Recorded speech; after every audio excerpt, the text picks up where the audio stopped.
know, uh, don't mind. And then, to stay muted if you're not actually speaking. But when we open up the floor for discussion, we will definitely want people to either put their hand up or come off mute.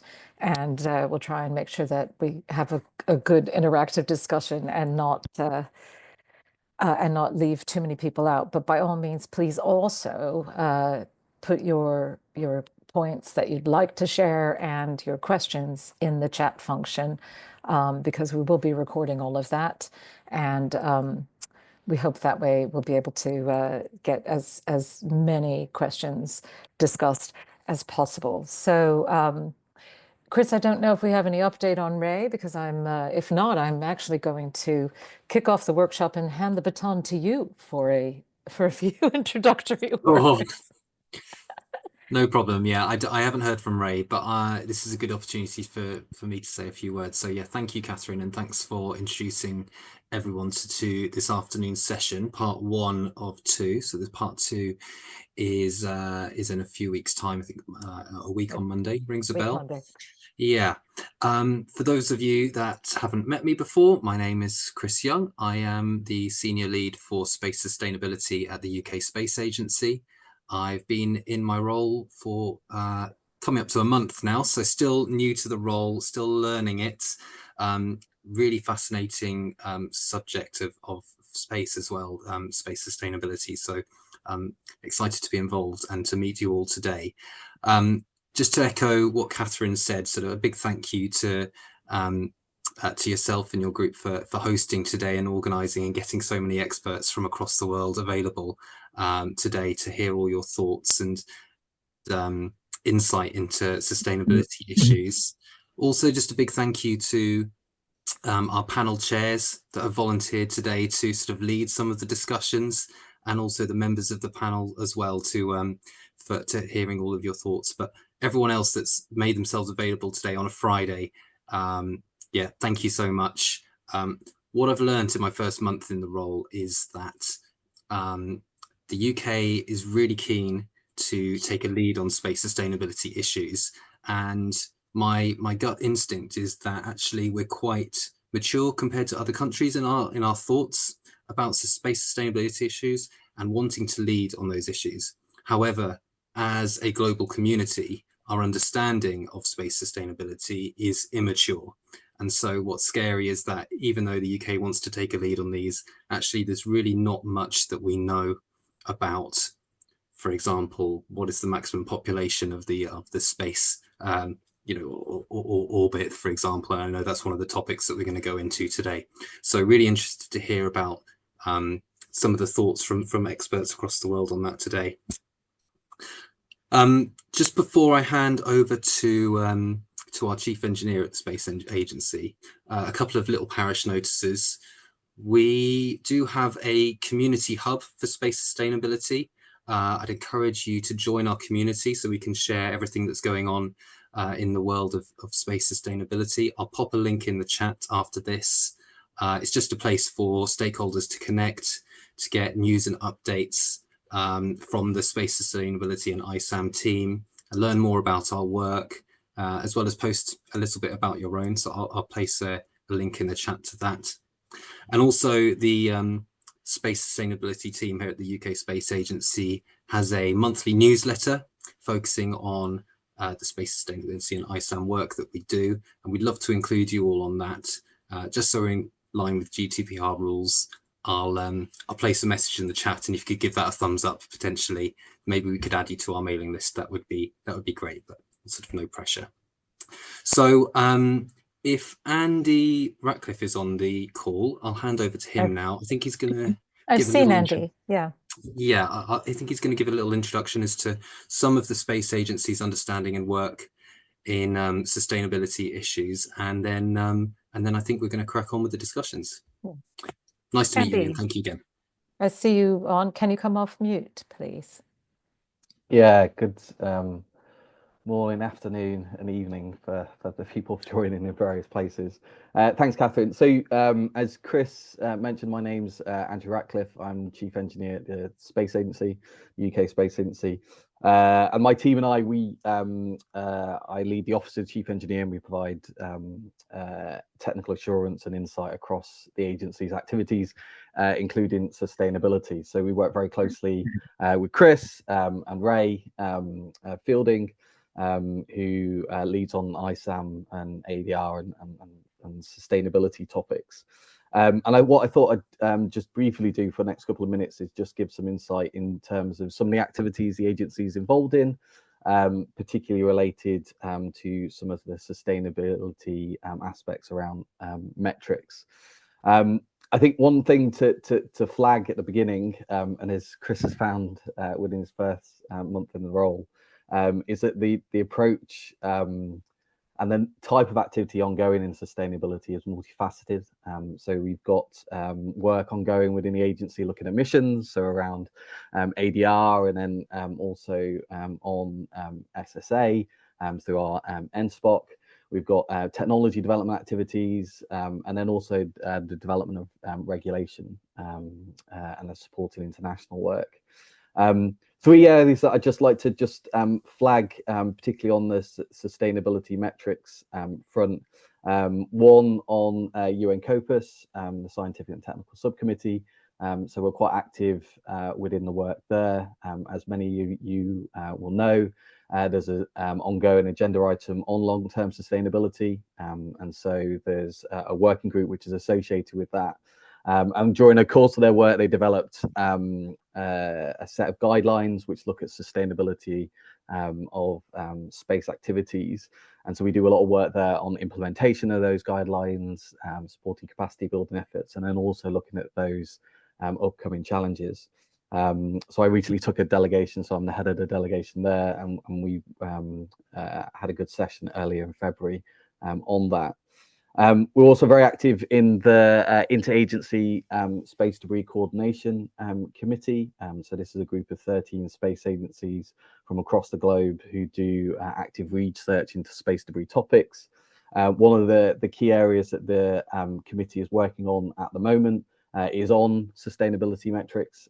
So there's ongoing work to look at what those metrics should be, whether they should be mission focused or environmental focused. And the hope is that will be eventually rolled up into a report that the IADC releases annually, which is on the status of the space debris environment. And if you look at the end of that, it does have forecasts for how the environment's changing. But importantly, that's at the moment the assessment is qualitative. And so we need to have that quantitative assessment and those metrics and those indicators to understand how the environment's changing and what are the levers that we can pull to improve the environment. And then lastly, just to flag, we for the middle of last year, we ran a study within the agency called CESAR. So this is the Space Environment Sustainability Assessment Study. And so this study was particularly focused on metrics and indicators on the environment. So we had work alongside the University of Southampton, the University of Strathclyde to sort of develop further those models. And we also did work looking at what their regulatory fit would be. So there's case studies of environmental practices on the ground where indicators are used, but then how, if there's an indicator developed for space, how would that be rolled into international governance frameworks? And then we also looked at the technology side as well. So there's ongoing work, obviously, and this workshop, I'm glad to see that Ray and the team have managed to pull this together. Catherine, obviously, a good cast list of attendees for the discussion ongoing this afternoon, because this is the key area. We need to understand what an acceptable or sustainable environment looks like moving forward. So any insights that we can gain on the type of international modelling that's going on, the type of work on the regulatory front, the challenges around everything from dark and quiet skies and the impacts on ground-based astronomy all the way through to atmospheric ablation and collision avoidance is really important to frame some of those development activity. So yeah, looking forward to the workshop this afternoon, and thanks for letting me say a few words. Thanks, Andy. I'm sure people will be keen to know if and when the findings from that study might be made available to the wider research community. Is there a publication timeframe for that? So we had on CSER, we did have a session earlier. Also, we had a session at Copus, so we had a side event, and I thought that was one of the final events. So we're hoping to release an executive summary with some of the sort of major outputs from the study in the coming month or so. But I think this is where this workshop is really important, and I know it's important to Ray and Chris, is that it sort of frames what our future look will look like in terms of what the ongoing plans for developing these metrics are and how it feeds into work such as the IEDC moving forward. So yeah.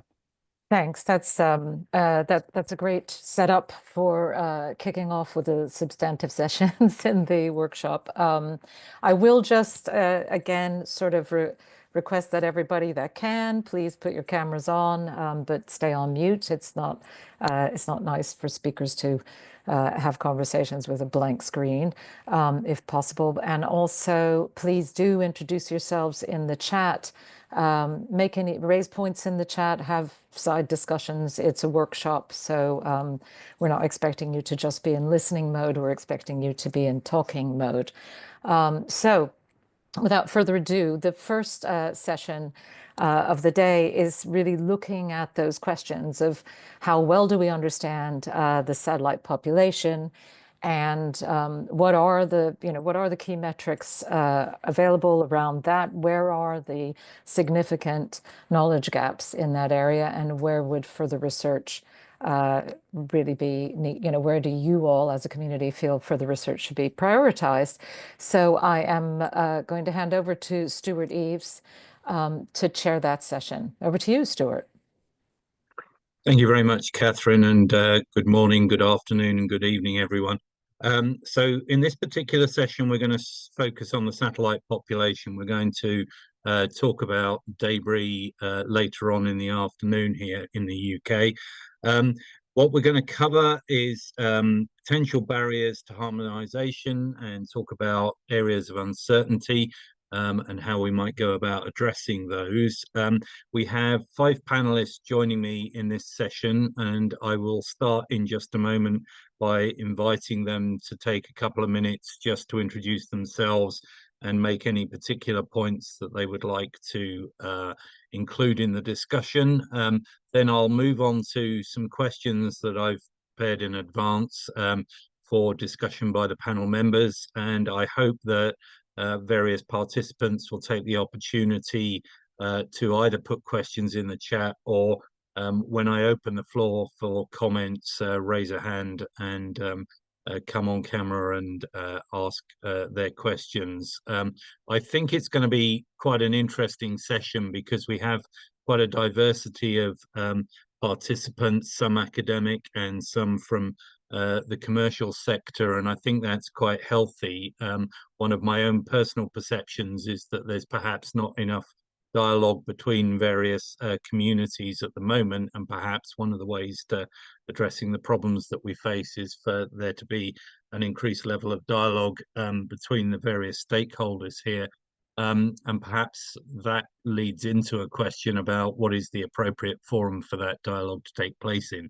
But anyway, I'm going to start by introducing our panelists, and I'm going to go through them in the order that they were in the agenda. So if I could invite Peng Zhao, who's from the Global Satellite Operators Association.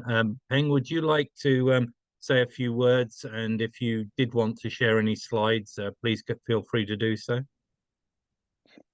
Yeah, thank you. I hope you can hear me well. Thank you so much for the introduction, Stuart, and thank you to Catherine and also UKSA for the invitation for GSOA to be present in this dialogue. I just have a few slides to share, just as a pretty quick introduction of all the GSOA activity around the space usability, and then I'm happy to participate in the conversation.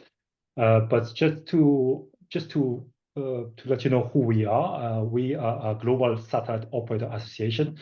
Our membership is about 70 members, including both satellite operators, but also manufacturers and also launchers. So among satellite operators, we do have LEO operators, but also the GSO operators as well. So we really try to represent the kind of the full ecosystem of the satellite communication satellites operators. For us, I mean, the space usability is importantly, I mean, it's really critical, in fact. So if you can imagine, as a satellite operator, all our investment is in the sky. All our investment is in the LEO or GEO or MEO orbits. And we really want that environment to be sustainable. So we don't want to, that become, inhabitable within a few years, and all our investment or all of capital start to fall from the sky. So from our chair perspective, that's a really vital, and even though what we bring to the kind of to Earth, we want to continue to safely use this environment around Earth, in Earth's atmospheres and in the various orbits, to continue to bridge the digital divide and to continue this. And we recognize that to do so, we require, even as an operator, as a satellite operator, to have really responsible behavior. So that's the reason we created kind of a code of conduct on space sustainability that was published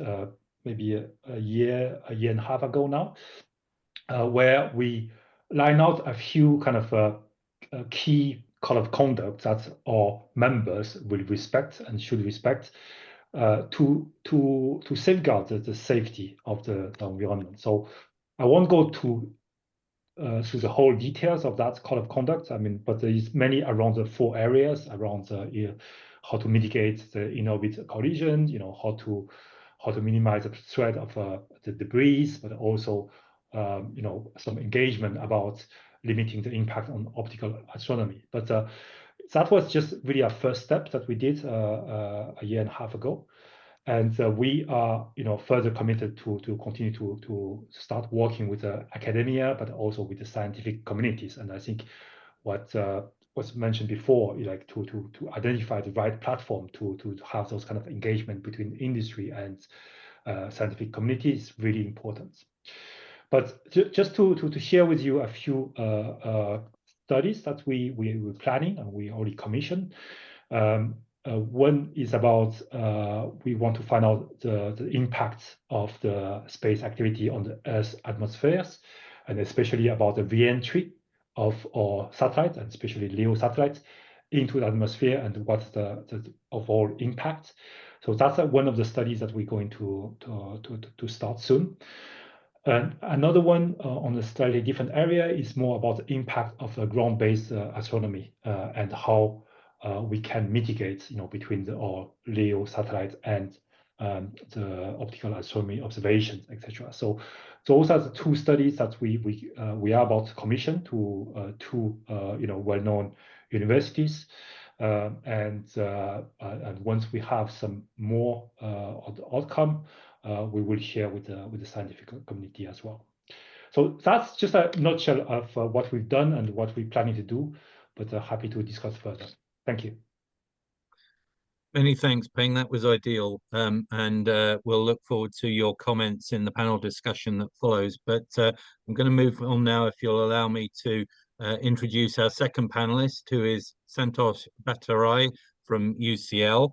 Santosh has participated in an activity here in the UK that we've been working on called the Orbital Uncertainty Working Group, a piece of work sponsored by our Defence Science and Technology Laboratory.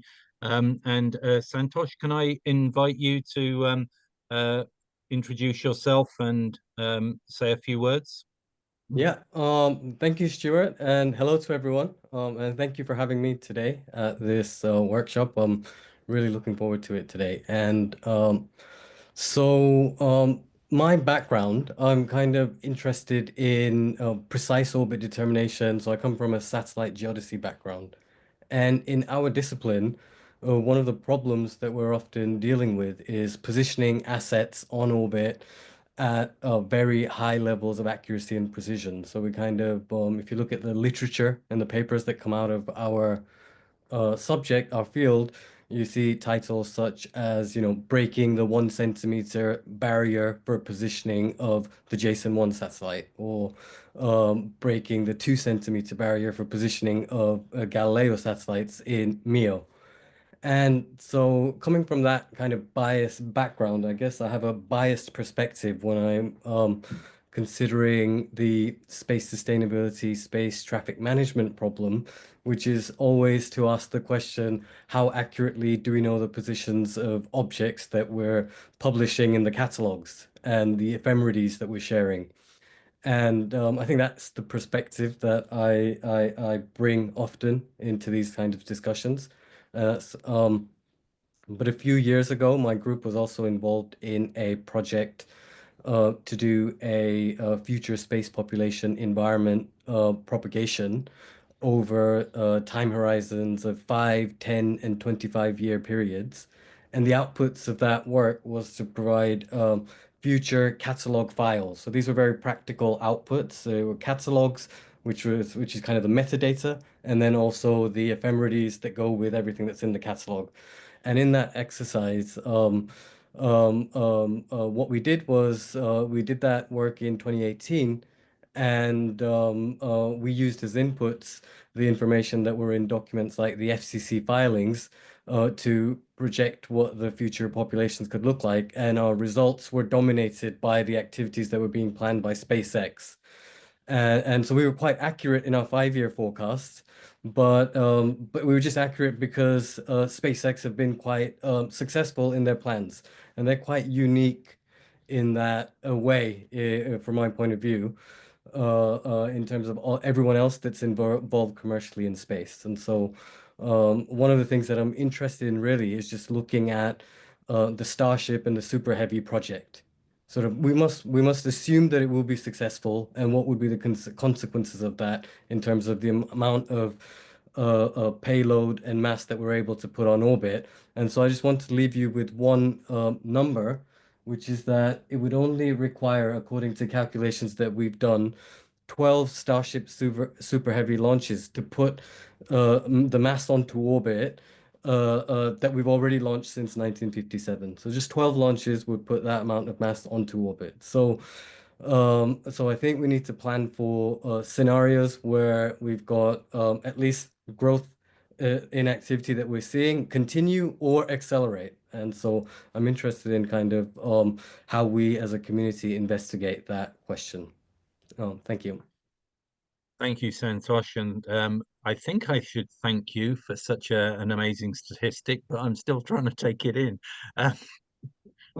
My next task is to introduce our third panelist, Jonathan McDowell, who is an old friend from the Harvard-Smithsonian Center for Astrophysics, and also author of Jonathan's Space Report. And Jonathan has been tracking stuff in space for a very long time. Jonathan, would you like to say a few words of introduction?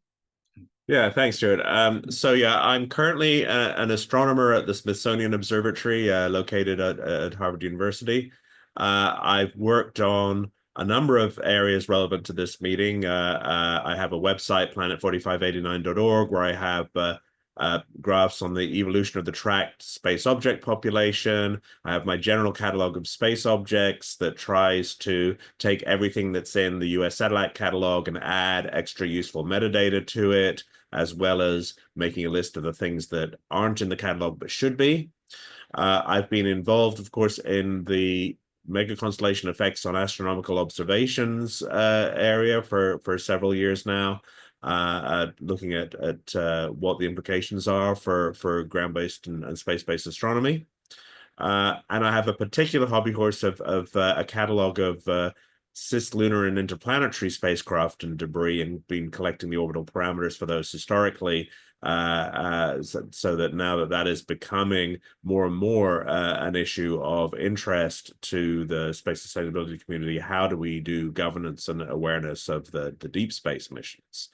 I will mention that my day job is to support the Chandra X-ray Observatory. I do space sustainability and space policy work in my spare time right now. Later this year, I'm planning to, air quotes, retire and move back to the United Kingdom after 35 years across the pond. And I'm hoping to do space sustainability and space data analysis work full-time. So I'm looking forward to closer ties to GNOSIS and to the UK space community in general. I have a 100 square meter space history document archive that I'm attempting to bring with me. And hopefully when it has a new location, that'll be available to researchers by appointment in the UK. So that's who I am. Thanks, Stuart.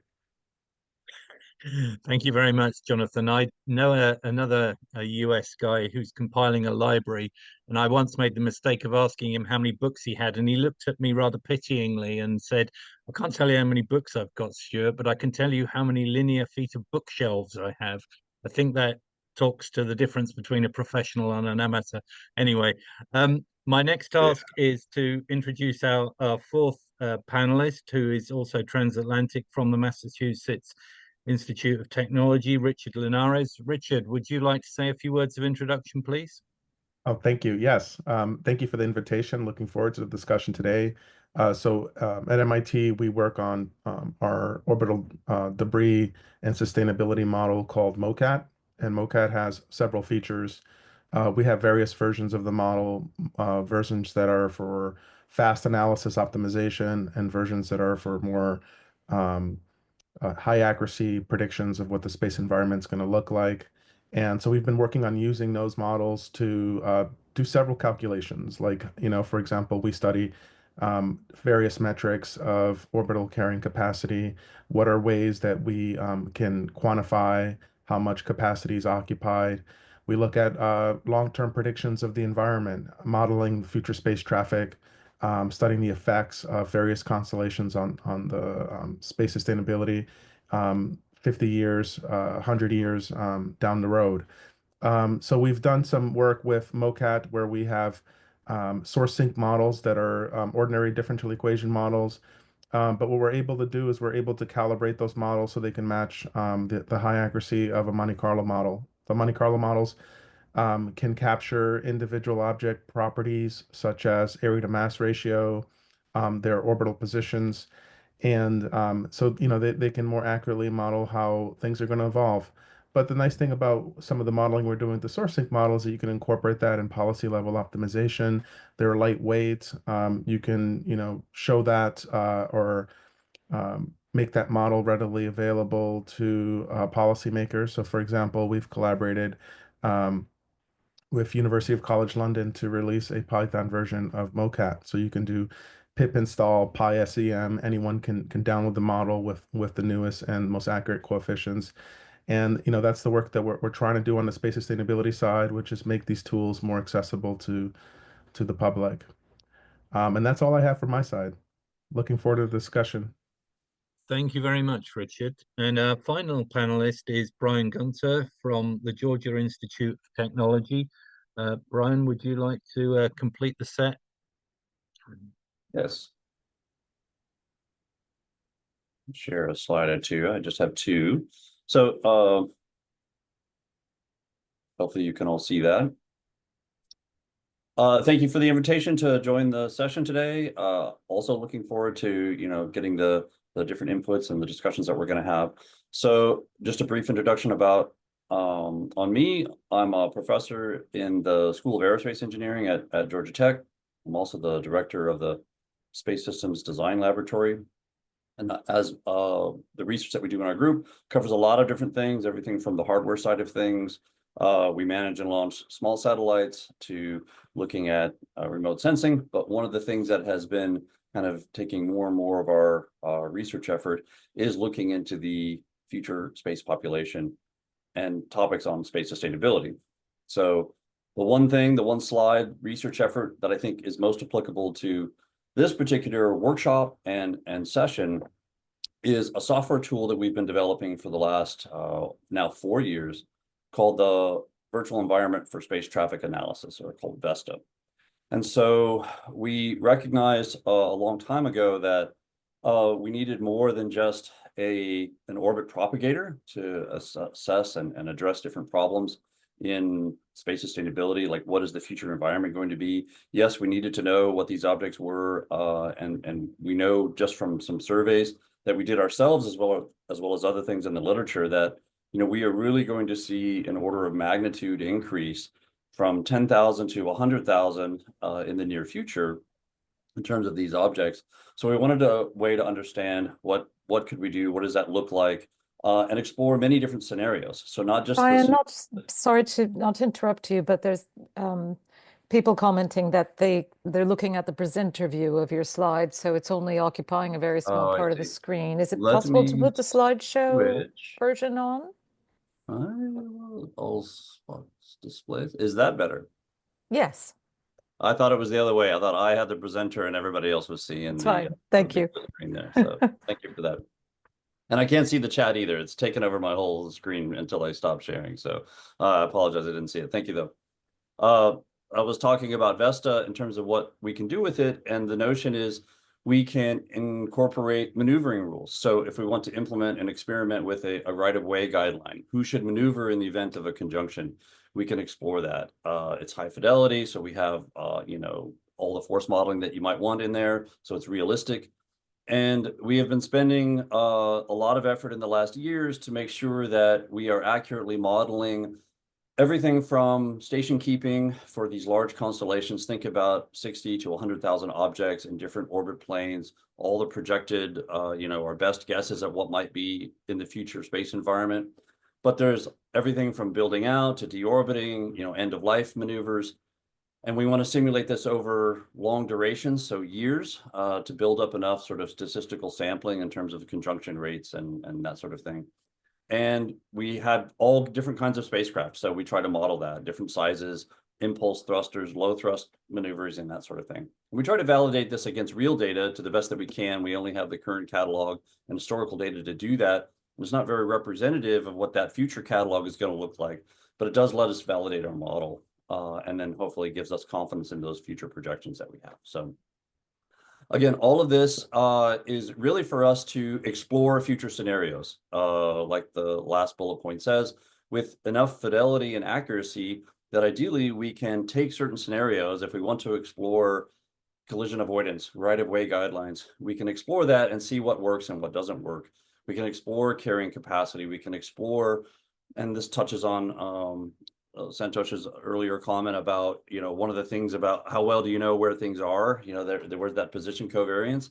Well, what are the monitoring requirements to achieve this sustainable system? And so that's the goal of our research, is to, have this very high fidelity environment that can explore these types of things. So I will stop with that, with just a few last comments, hopefully, and maybe we'll touch on this in the discussions that, it goes a lot beyond, in my opinion. The space sustainability needs to look into these issues in terms of not only can we come up with maneuvering guidelines, are there requirements on spacecraft? How can we assure some type of compliance, and can we build a resilient system that maybe anticipates different levels of global participation and different capabilities of spacecraft? And so these are very complex issues. I tend to focus on the modeling side of things, but of course we have to bring in our policy and other folks to help us really come to decisions on this. So I'll stop there, and I'll turn it back over to start the discussion. Thank you. Thank you very much, Brian. So actually, I'd like to pick up on a topic that you kind of closed with there about sort of standards. In his opening remarks, Andy Radcliffe talked about some of the IEDC guidelines that are coming out of UN committees. There are standards organizations like CCSDS. Peng, in his introduction, mentioned the GSOA Code of Conduct. I heard a joke once about standards, which is the nice thing about standards is there's so many to choose from, which I think, sort of underlines the situation that we kind of find ourselves in at the moment, that we seem to have quite a number of different initiatives around the globe trying to establish what the standards and the rules should be. And I wonder perhaps if I could invite Peng to comment on the extent to which he thinks that, you know, the initiative that he started is generating traction, and whether he sees any particular areas of dispute or difference between various you know, groups about what the standards should be. Are we converging or diverging? Now, thanks, Stuart. That's a very excellent question. And I think if you put yourself in the satellite operator shoes, I think we operate globally.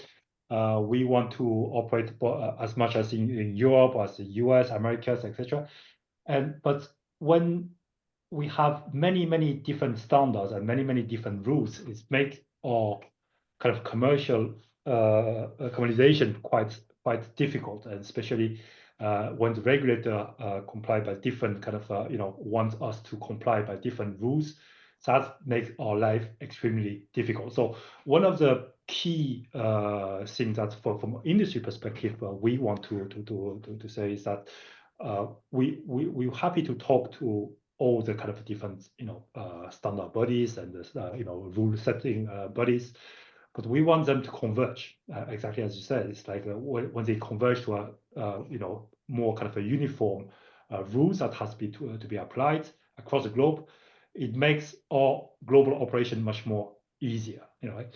So it's definitely part of the goal. Is definitely part of the all kind of work as well as a kind of association as well to try to disseminate, you know, the best practice from this country or that country to other part of the world as well. So when we see something happening, you know, some rulemaking from the FCC, that is really good, and we encourage other countries to follow, and vice versa as well. And then this code of conduct, that's more kind of an industry initiative that we want to put out there as well, to say, okay, that's what we as initiative can as a industry can make already, and that's something that we want, you know, a different regulator or different standard body to take that into account. You know, that here are what is possible already today and what is like our members are committed to do, so that, you know, we try to set a more kind of a, not a level playing field, but a more kind of a uniform approach in those kind of things. So that's really the end goal for us, to have one unique thing. But as you said, it may take some years to achieve that. So yeah, we're on the pathway. Yeah. Brian, you raised this subject in your remarks just now as well. I wonder if you have a view on the extent to which the different scenarios that you're able to model can help us to understand whether the standards that we might be trying to set are, you know, realistically achievable. Well, I would comment that in all the different scenarios that we've been looking at, where we have a future environment and it's getting increasingly more crowded, we know that we can have zero collisions, right? If there's enough information sharing, if everybody knows where everything is, and there's some simple guidelines in terms of which way to maneuver, and if the spacecraft themselves have that degree of maneuverability. And so I think the rules can be very simple. We just need to make sure that everybody is compliant to them. And there's some open questions of should future spacecraft, if we're going to have such an environment, if you're working in certain zones, maybe there are certain spacecraft requirements, like there has to be some degree of maneuverability. There has to be either GNSS receiver on there. And you have to report at some level that doesn't compromise anything about your mission, where you are for the purposes of collision avoidance and conjunction assessment. And so I think when the information sharing is happening and we know where things are, and the spacecraft have the ability to maneuver, then there's very conceivably a system that can work very well. But that's of course the challenge of getting everybody agreeing to share that information and making it timely. But what we want to avoid is having two spacecraft maneuvering without each other's knowledge, and that's not what we want. Like, that doesn't promote you know, that sustainable concept that we want. Thanks, Brian. I'd like to come up with a couple of questions for Jonathan and then Richard about the data availability that Brian just sort of alluded to. Jonathan, you talked in your opening remarks about the fact that you're trying to populate a database with information about the objects. Do you feel that there is enough information being shared, and that, I guess, applies both to, well, to various different categories of space operators? So is there enough data coming from the commercial sector? Does the military desire to sort of disguise their operations get in the way? And then does politics, in terms of, it's hard to imagine perhaps, the Chinese and the Russians sharing certain types of data just at the moment for geopolitical reasons. Have we got any route through that to get to a more complete database that you're trying to build? Yeah, Stuart, all of those issues are right on point. I was just looking at what one of the issues, of course, is that we all rely on the U.S. Space Force catalog run by the U.S. military, and that's, of course, not something that perhaps other countries necessarily want to be sharing information with. And so we really, I think, need an independent international source of SSA. I just took a look, and one of the problems is right now in the catalog there are 432 payload objects that are not identified with particular satellites. Some of those because they're dead on arrival and we can't tell them apart, but 251 of those, so more than half, are Chinese satellites that we have the right number of satellites, but we don't know which one is which. And I think that goes straight to the issue of having a forum in which China, as an increasingly important part of this picture, feels like they have not just a seat at the table, but an equal participatory role in running the sharing of space information. And I think that's going to be critical going forward as China starts to deploy its big constellations. So that's one issue. The commercial side, of course, there's increasingly now operators are concealing the fact that they have a satellite until well after launch. There's a satellite on board the recently launched Chimera GEO-1 spacecraft that is going to be deployed in GEO. We don't know what it is yet. So there, and that's a problem for space sustainability, because if you don't know who owns the satellite, you don't know who to call if there's a problem, if there's potential conjunction. There are I think the increase in space traffic is, if anything, exceeded by the increase in the number of different operators, and that our current approach to space governance and space operations isn't really coping with that scaling. That's my feeling. Yes. Richard, when you were making your introductory remarks, I wrote down the word data availability because it occurred to me that some of the things that you were looking to sort of put into your models is sort of to make them function better, I guess, is data that's not, sort of routinely available from something like a two-line element set. How do you feel the availability of data to populate your models is at the moment? And, are you finding that easy to get hold of, or is it a challenge that we could rise to try and provide you with better information to, sort of improve the quality of the model outputs? Yeah, definitely. So in our model, the initial population is very important. So we use sources that are open and readily available. We use Discos, for example, out of ESA. And actually, we look a lot at Jonathan's work, and we've used his work to understand the active satellite population.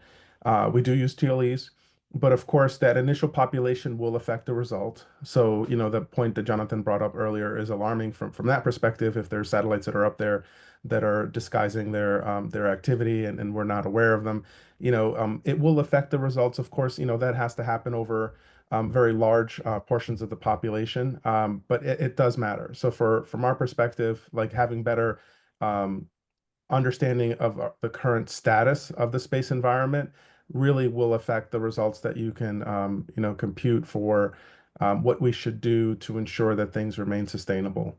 But yeah, that's an active issue, and we've had a few students that have put a lot of work into just going and looking at all of the open sources and trying to get the best initial catalog of both active and debris objects.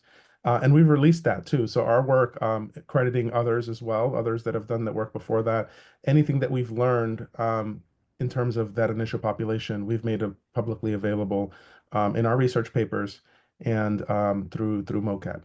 But yeah, there still needs to be a lot more work to really get a pristine initial population that includes all of the debris objects that are relevant. And Stuart, if I can just pop in, yes, sure, go ahead, John. That another big area is, when does a satellite stop working? And there is an active flag in SpaceTrack, but it's only available to other operators, is my understanding.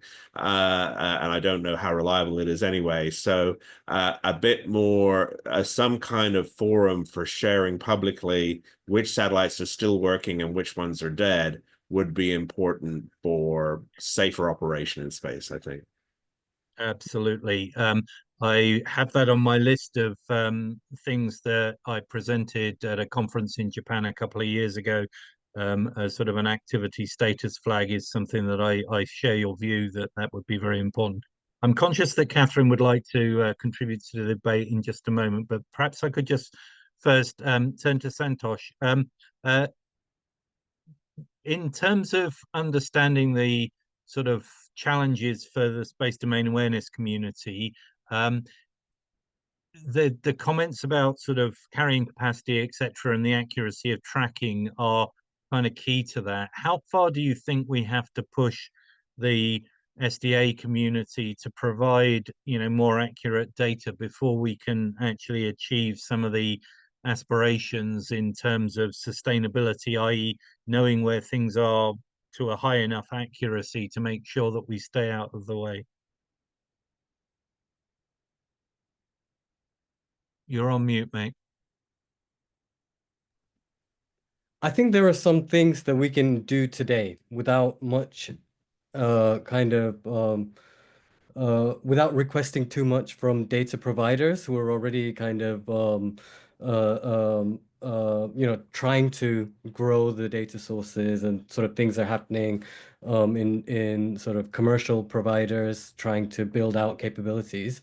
But what we could do is I think, leverage the expertise of the community of precise orbit determination practitioners. We already have some assets on orbit that we are tracking extremely precisely, and I don't think that the space situational awareness community is fully exploiting that data source that could be used as a kind of a gold standard reference network, let's say, where if we could figure out a way to look at the gaps between systems that are tracking what's up there using radar, optical sensor networks, those solutions, that orbit solutions they're providing, if we were to compare them with these precise solutions that are routinely available, I think we could build a picture, and we can build a picture almost that's operationally valuable of what the gap is currently as well, a clear picture of what the gap is. And then if we have a clear picture of what the gap is, there's possibly also methods that we can use in terms of just modeling what if there are systematic patterns we observe in those differences, to try to bridge some of the gap between orbit solutions we can generate from uncooperative tracking and cooperative tracking. So I think there's ideas, or we've got some ideas for things that we could do even today with the right kind of support, but I think it would need I think it would need a community-driven effort. It would need kind of to be accepted by our community that this is something that we will because you know there's just a lot of effort to because one of the examples that that I'm aware of is the International GNSS service. So the International GNSS service was set up in 1994 at the Jet Propulsion Laboratory, and it brought together analysis centers from the US, from Europe, even China. So this was a model of where the Chinese research groups and agencies were brought in and are actively contributing today. And what these different analysis centers were doing were independently, they were computing and calculating their orbit solutions for the GPS satellites, and they were coming together and comparing them. And what they were doing was they were using the ensemble combination of all of the orbit solutions they produced as the reference, as the truth to begin with. And then they were comparing individual solutions and trying to learn about how they could improve. And then they were also independently validating their solutions using laser ranging and the orbit solutions coming out of the International Laser Ranging Network. An idea that I would like to put forward is, can we do something like this within the SSA community, a community-driven effort where we collaborate together.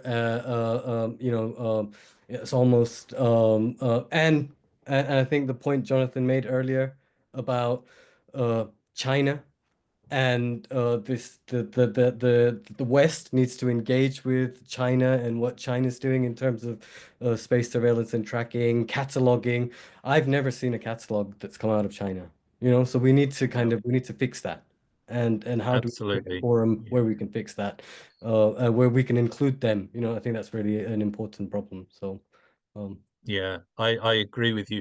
I'm encouraged by what you're saying, but the process that you described sounds kind of quite complicated and time consuming to do the analysis. And I get the impression from talking to, you know, sort of satellite operators. I used to work for Surrey Satellites myself, that there are times when, you know, the requirements to actually, you know, do something like a maneuver is quite pressing. And, you know, so some degree of automation in that system so that it delivers the answers quickly, I think will be an important element of it, as well as the accuracy that it provides.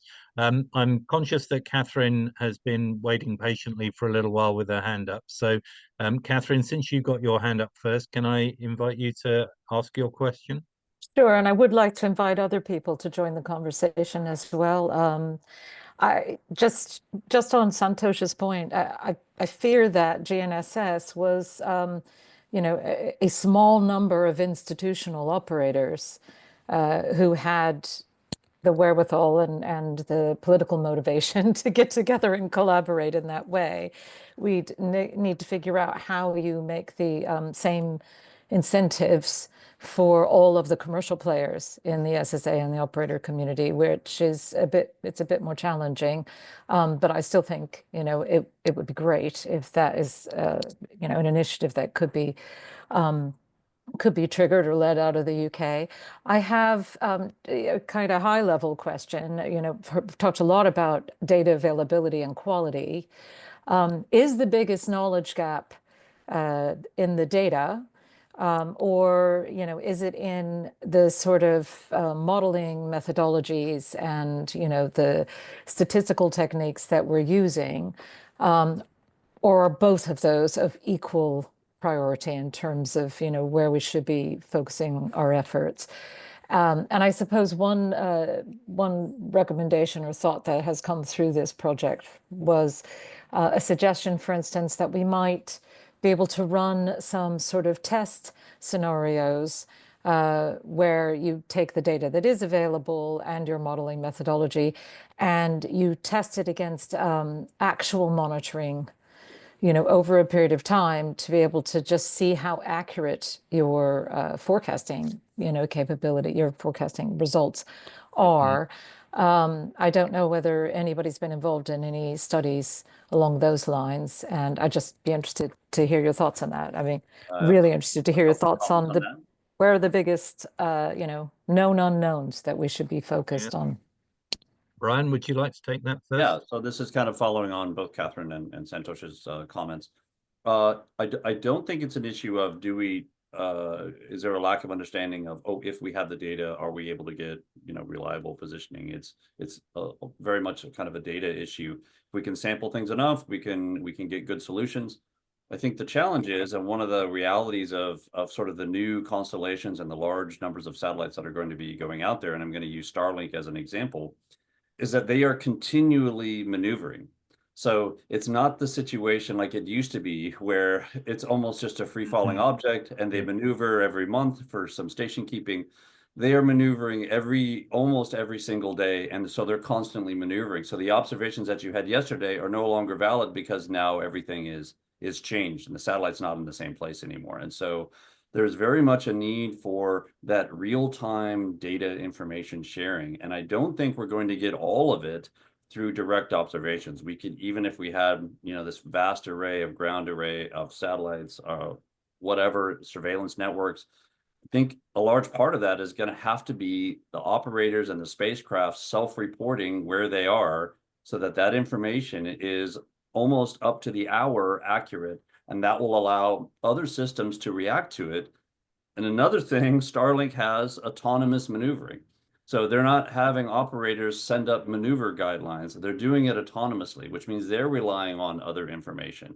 And so we need to get to the point where that information is a sort of a common place that then these operators, especially if they're dealing with, thousands of conjunctions per day, can put this into their automated maneuvering systems, and it can kind of hopefully function without too many, human in the loop interventions.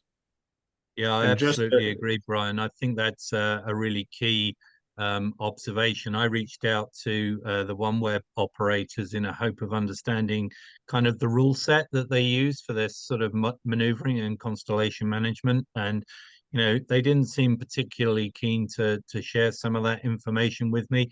And you mentioned the autonomous system that Starlink uses. I've seen maps of interference for GNSS receivers in low Earth orbit, and there's a significant patch, not coincidentally, over the eastern Ukraine, where satellites are actually seeing interference with their navigation capabilities, and obviously an autonomous navigation system that doesn't know where it is isn't going to work very well. So yeah, we face quite a few challenges. Richard, you also, talked about, sort of inputs for models and things. Would you like to comment on this one?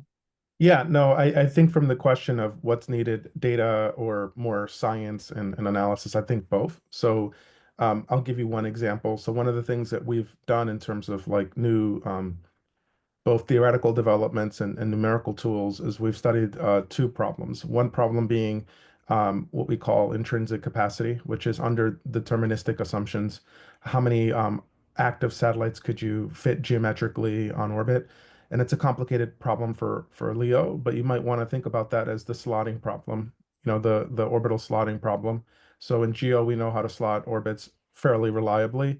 In LEO, that's difficult. And so for that problem, what we really want to understand is what are the efficiencies of low Earth orbit packing, and at what altitudes are we very densely packed, where we might have efficiency issues. But that's just looking at active satellites. And then so the MOCAT work, what we do there is we add debris, and we also add events that are random. So for example, engineers design their systems to work 100% of the time, but anyone that owns an iPhone or a laptop knows there's a small percentage is going to fail. So although these satellite operators are going to try the best that they can to avoid maneuvers, their satellites might fail, like Jonathan said. And once those satellites fail, they can't avoid maneuvers. So if that failed satellite collides with another failed satellite, it's just as bad as two active satellites colliding with each other. So those are some of the things that we need to model. And I think our understanding of that is still like was said earlier in introduction, we need a lot of work there. So I think from both fronts, we do need a lot of work. The data is also crucially important to like highlight what areas we need to focus on. So without that data to ground what the space traffic is actually looks like and what it's actually doing, it's hard to know where the problems are. So I think we do need a little bit of both to answer that question. Sure. I'd like to turn to a comment that Jonathan made just now about, our dependence on the US catalog. There's obviously quite a lot of things happening in the US at the moment, and I suppose my question for our transatlantic contributors is, do you perceive an initiative to perhaps move beyond the two-line element set data that's available via the catalog to something that's a bit more like what Jonathan's been trying to compile, something that's a bit more comprehensive? And then I suppose the other side of that question is, and is there a risk that, for political reasons, the US actually decreases the availability of that catalog and actually makes our lives more difficult in the near term by not sharing the data that they kindly provide at the moment? Jonathan, are you hearing anything about the sort of transition to the Department of Commerce for maintenance of the catalog that informs either of those issues? Yeah, I mean, there is now finally, after many years of talking about it, real movement with the space commerce folks. And there's this new system, Tracks, that I haven't seen yet, but the promise is that it's going to replicate what we have publicly in Space Track and add new capabilities. Gabe Swiney, who's involved in the space commerce stuff, is someone I have a lot of respect for, and he's ramping things up there. There's also there's a movement now to go more towards some of the orbit data messages that the CCSDS, have promoted. I'm talking with the ComSpot folks about how they, how they're involved in that. So I think, I would say it's baby steps right now, but I think the people are finally starting to move on this. That's encouraging. Peng, perhaps I could ask you, there's quite a long list of data that satellite operators have about their own satellites. I mean, I'll just cite one sort of example of the sort of thing that's going through my mind. When Planet launched their large constellation of, essentially 3U CubeSats, which are relatively small objects, and, you can get some more information about them, but they're small and relatively difficult to track. So not all sensors can help you with information like attitude, but their technique for distributing their satellites around their orbit plane was quite deliberately to use differential drag and orient the satellites differently, such that if you wanted to track them efficiently, you would need to know their attitude relative to the direction of travel. I can see that that's quite hard to do with an external sensor, but potentially quite easy if you're the satellite operator. You know which way you've turned your satellite. Is there any mechanism at the moment that you're aware of for taking data of that sort and actually feeding it into the tracking community to actually help them understand where satellites are going to be in the future and improve the quality of the modeling? Yeah, no, definitely. I think that's one of the kind of commitment we did with our members as part of our code of conduct, is to try to feed as much as those data possible to the different kind of SSA communities, the data sources, etc.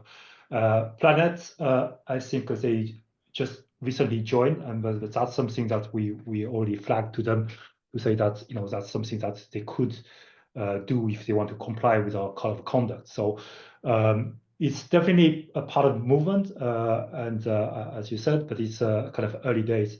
One other thing I want to flag as well is that most of those satellite operators, like the big LEOs, but also those slightly smaller kind of operators, they all have two or three different they use two or three different sources internally to track those their own satellite, but also the environment as well. One thing they did encounter, and we discussed as a satellite operator community, is that there are some kind of inconsistency across some of the data source they use on SSA, so on the ephemerate or on the covariance, and that is something that we do want to have a closer look at it, like to see what may be the reason for those how to say that, inconsistency, and what could be the impact of those differences. So that is definitely something that we as the industry would be interested in.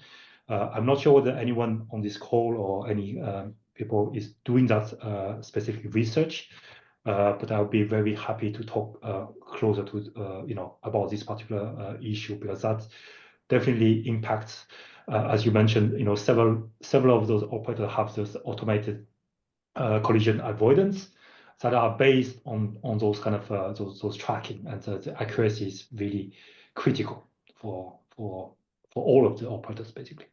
Thanks. Yeah, I think that's an interesting observation. I'm aware from earlier in my career that some operators regard some of the information about their satellites as kind of commercially confidential. Iridium, for example, was quite unhappy about some of the amateur satellite observers sharing information about which of their satellites had started tumbling going back into the 1990s. And I guess we're going to have to, kind of convince people that they've got to get over that if we're going to actually share some of this data on a routine basis, because it will have the potential to address the issue that we touched on earlier about, are satellites fully operational or not? Well, most satellites that are tumbling aren't fully operational. So, that is a bit of a clue. So I think there may be a sort of commercial aspect here, but I hope that we can, sort of move to a more collaborative sort of sharing environment. On the subject of an international system, though, we've had a brief sort of allusion to it earlier in the discussion, but in the maritime domain there is AIS, in the air domain there's ADS-B. Do we need some sort of international signaling system for space? Can I get the opinions of the panelists on whether you would vote in favor or against that suggestion? Perhaps I could start with Jonathan. Okay, can you repeat that? I missed part of the question. So I was talking about the fact that in the air and maritime domains, there are mandatory systems like AIS and ADS-B. Should we have something analogous for space? Yeah, I mean, I absolutely think what we need, I mean, I was just talking to someone about these Elroy packages that have the, the laser ID code and so on that you can do. We absolutely need to have some kind of black box or labeling or something that enables identification as well as tracking, and some whether it's an active system like AIS or some more passive system. Where it's I think with these big ride shares where we get sometimes as many 10 or 20 objects that never get identified, we really got to fix that. Sure. Santosh, do you have a view? Would you vote in favor of an automated system for reporting satellite positions and velocities? Yes, I guess, but for me, space domain awareness, just given the kind of realities of the world we live in, is fundamentally it's kind of your knowledge of what's up there, based primarily on uncooperative information you get from uncooperative sources or uncooperative methods. And so maybe what we need is we need to improve our ability to identify uncooperatively, as well as the kind of solutions, the black box solutions that Jonathan mentioned. So it's a yes, and yes and plus kind of answer. Right. Okay. Ryan, how do you see this? Would you vote in favor? I mean, it's definitely a great idea if we could have some sort of centralized, maybe independent data center where this information can be, operators can put this information and use it. That's the dream, that's the goal. And I think the hard part, of course, is getting everyone internationally to agree on that, at what levels, at what standards. And there is this, very, I think, persistent concern from operators and companies that that's proprietary data. They don't want people to always know that. So there's certainly a challenge in terms of, getting the community to release that information. But it's absolutely, I think, essential, that we have that information. Otherwise, from a sustainability, that incentive, again, going back to some of these newer constellations, they don't want to maneuver. Like if we have this big uncertainty on all these objects, they have to maneuver a day or two out to get enough clearance. So now they're trying to avoid things at many kilometers. In reality, what they want to do is do a maneuver a half an orbit before the conjunction so that it's as efficient as possible. And so hopefully those kinds of incentives, which are actually beneficial to the operator, it lets them maneuver less and with less fuel to do that hopefully those kinds of things are enough to do it. But getting international participation is going to be a real challenge there. That's a policy challenge. Yeah, I agree, Brian. And I think, there are quite a number of things that they might be trying to optimize, sort of fuel usage, time not on task, maximizing their safe distance from the thing that they're trying to avoid. That's quite a complicated algorithm, I think.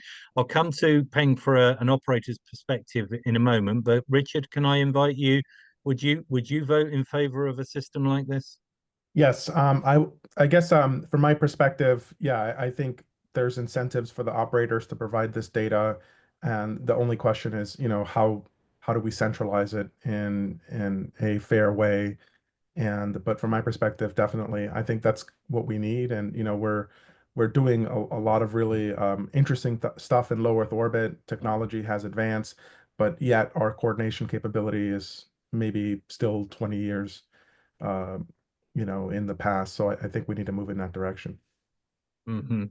Yeah, and Peng, obviously you have the operator's perspective. If there was some sort of requirement for satellites to carry such a system, do you think your membership would welcome it as a contribution to safe operations, or see it as an imposition and an extra box that they've got to supply power to? I think, from our perspective, whatever can minimize the risk of collision is definitely something that we will be willing to look at. Of course, it depends on how mature that technology is, etc. But from the objective perspective, as I said, we want to keep the road safe for ourselves because we are the one who's driving on that road, right? But on the similar analogy, we need not only our members, because some of the operators are not our members. We need everyone to abide by the same kind of rules of the code of the road, if you want. So it's like when you cross a highway during the night, and and some of them don't have their traffic lights, as they don't have their kind of headlamp open. So it's becoming much more dangerous. But I think what I can at least guess is that from the other side, the people who are not yet our members, or people who are in some other who are not been participating, they will have the same kind of motivation, because they also want to keep their own satellite safe.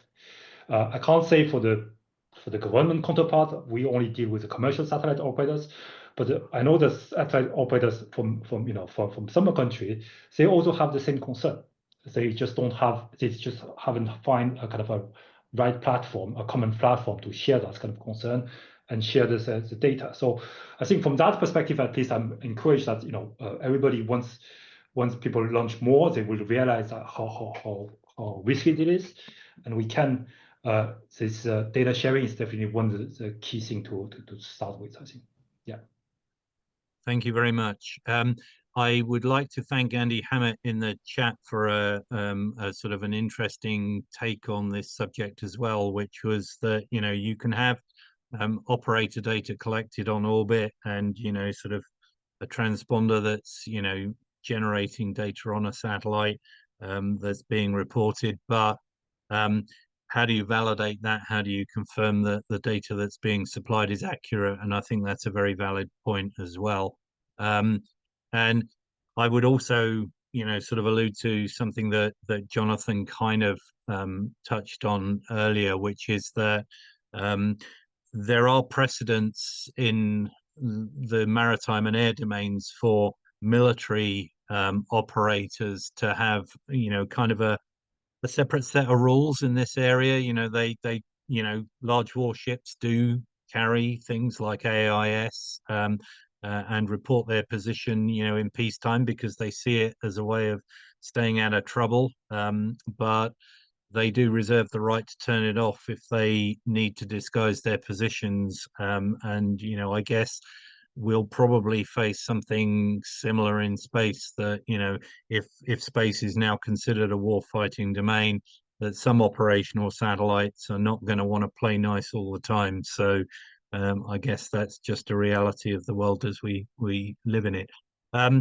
I'd like to thank the panelists for their contributions. This section of the agenda was due to last until 13:20, and that is the time showing on my computer at the moment.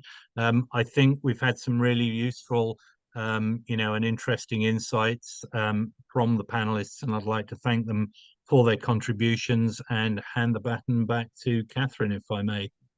Thanks, Stuart. That's brilliant timekeeping. I would like people to just lodge some of their key thoughts from this section of the agenda, because we will be opening the floor again towards the end, just to really try and draw out key thoughts, key takeaways, and to understand, you know, people's views on where the real gaps lie, where the real research opportunities are.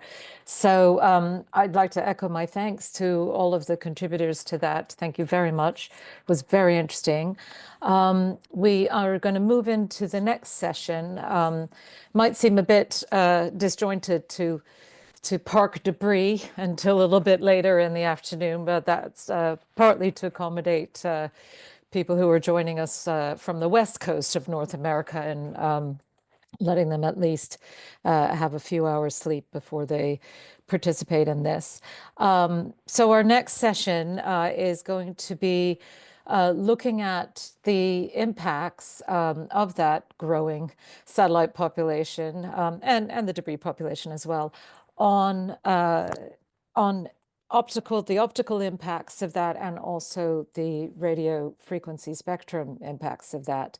Unfortunately, I'm sorry to say, we have just heard from Mark Sturza that he's not going to be able to join the session after all. And we also had an apology previously from Cies Baza at Astron, and I'm hoping, though, that everybody else who was available to speak on this subject is still able to join us. So without any further ado, I'd like to hand the chair over to Robert Massey. And Robert, please do give a brief introduction of yourself also for the people in the workshop who haven't already met you. Yeah, that's a pleasure. Thank you, Catherine, and thank you for inviting me to do this. You know, I guess one of the things I always think about this area is it's very fast moving. There's an enormous amount of work going on, and pulling it together is the challenge. So I think GNOSIS does a great job in that. I'm Robert Massey. I'm Deputy Director of the Royal Astronomical Society. So as you can imagine, when we talk about radio and optical interference, that tends to mean what comes to my head first of all. But I do recognize, obviously, there are other aspects of it too. We have a really good panel lined up, actually, despite Mark not being able to make it in CSPAS. So we've got Martin Coleman and Emma van der Wartelen who've agreed to step in. Oh, well, when I say it's short notice, as in within the last 20 minutes. So, many thanks to them for agreeing that via a message in this, and a really interesting program of people. So I can talk, I can talk about the work the RAS is doing in this area. We're contributing to the policy discussions at UN COP-US and so on, and trying to get our head around this. I think we feel rather outpaced by the cadence which with satellites are launching, frankly, and that we always feel we're playing catch up, and perhaps that's true across space sustainability in general. But enough about me on that. I think it would be great to bring in our first contributor. So Federico, are you there? Hi there. Hi, Federico is from the Square Afternoon, morning. Organization, and a brilliant. Well, he's not. He always emphasizes he's not an astronomer, but I certainly think he's. If there could be a better friend to astronomy, I'm not sure who it would be. So, over to you, Federico. Why don't you share your thoughts first of all? Right. Hi, everyone. Good evening for me. I'm in China right now. Actually trying to meet with some of the Chinese operators to talk about dark and quiet skies. So I think this is timely. So, all right.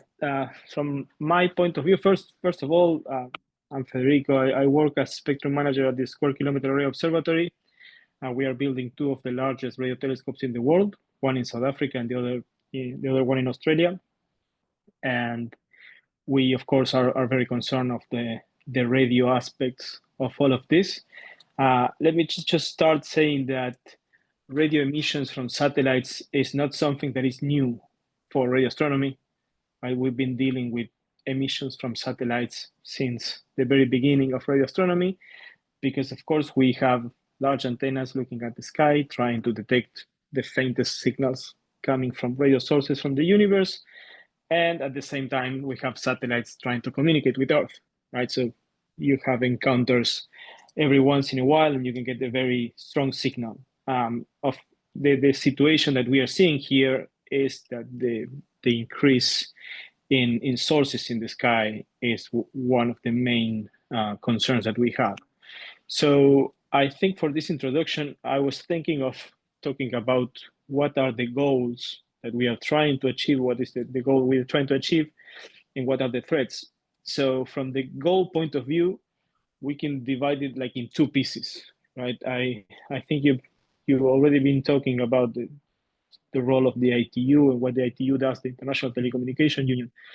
And the ITU has all these little bands in the spectrum, right? And there are some bands in the spectrum that are assigned to radio astronomy, few of them, very few, and these are protected for radio astronomical observations. So one of our main goals as radio astronomers, let's say, is to protect these bands. So this is what we are always looking for, and sometimes we have active transmissions nearby these bands, and this is what we are looking for, how to protect the bands on very stringent requirements. I would say one of the most stringent requirements from a radio service point of view.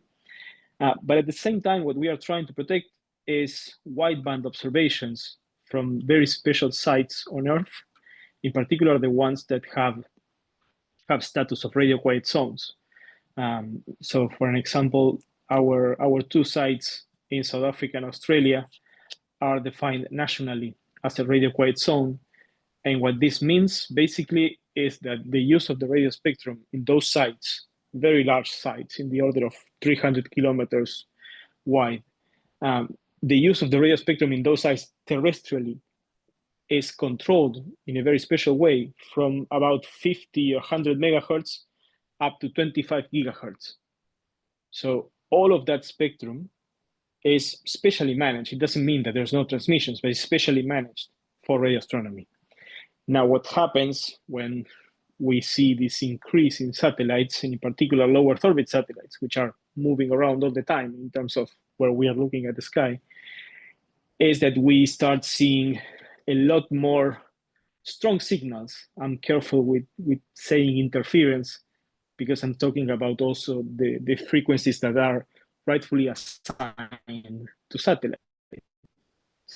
Right, so that's also something we need to recognize, but these very strong signals that they are starting to increase the likelihood of having beam-to-beam interaction with the telescope, and then you can get non-linearities, and you just lose the entire observation for a moment of time.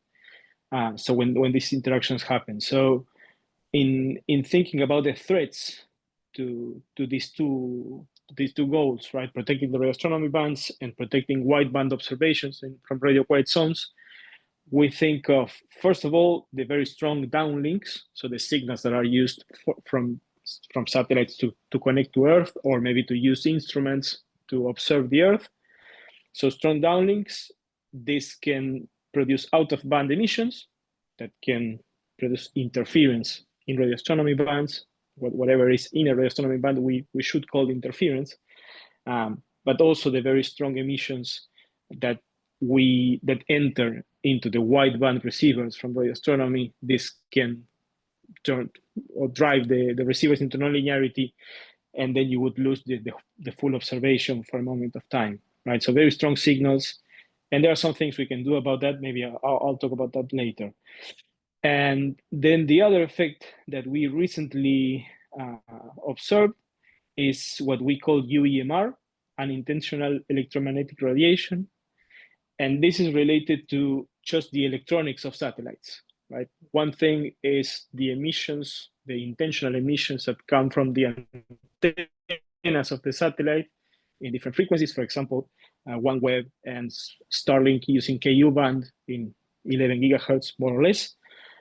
We have found that, for example, some of the Starlink satellites have strong emissions relative for what we think in radio astronomy, right? If you compare the unintentional emissions to the intentional emissions, there's like a 60 dB difference in terms of signals, but still they are very strong.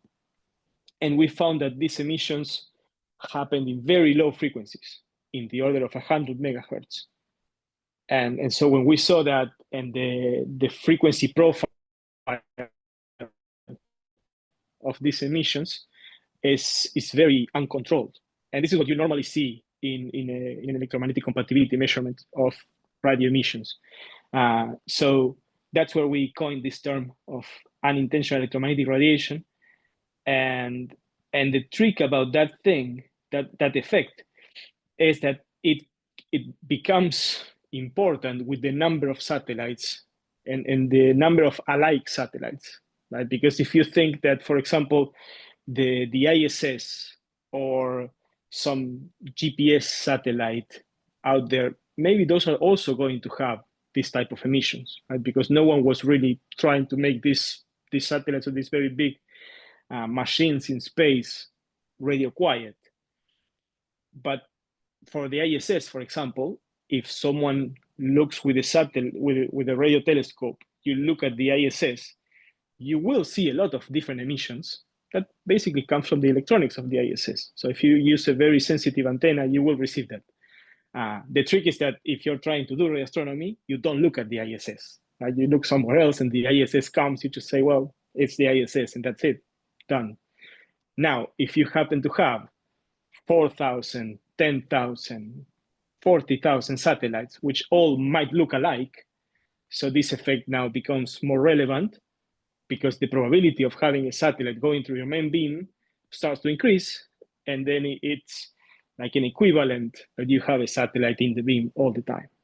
So we did a few simulations of that, and we got to the numbers, and the numbers show that if you're looking into constellations in the order of a few thousand, it becomes quite relevant, because the level of emissions that a satellite should have are quite low in order to comply to the ITU requirements in radio astronomy bands in these low frequencies, like in the order of 150 megahertz.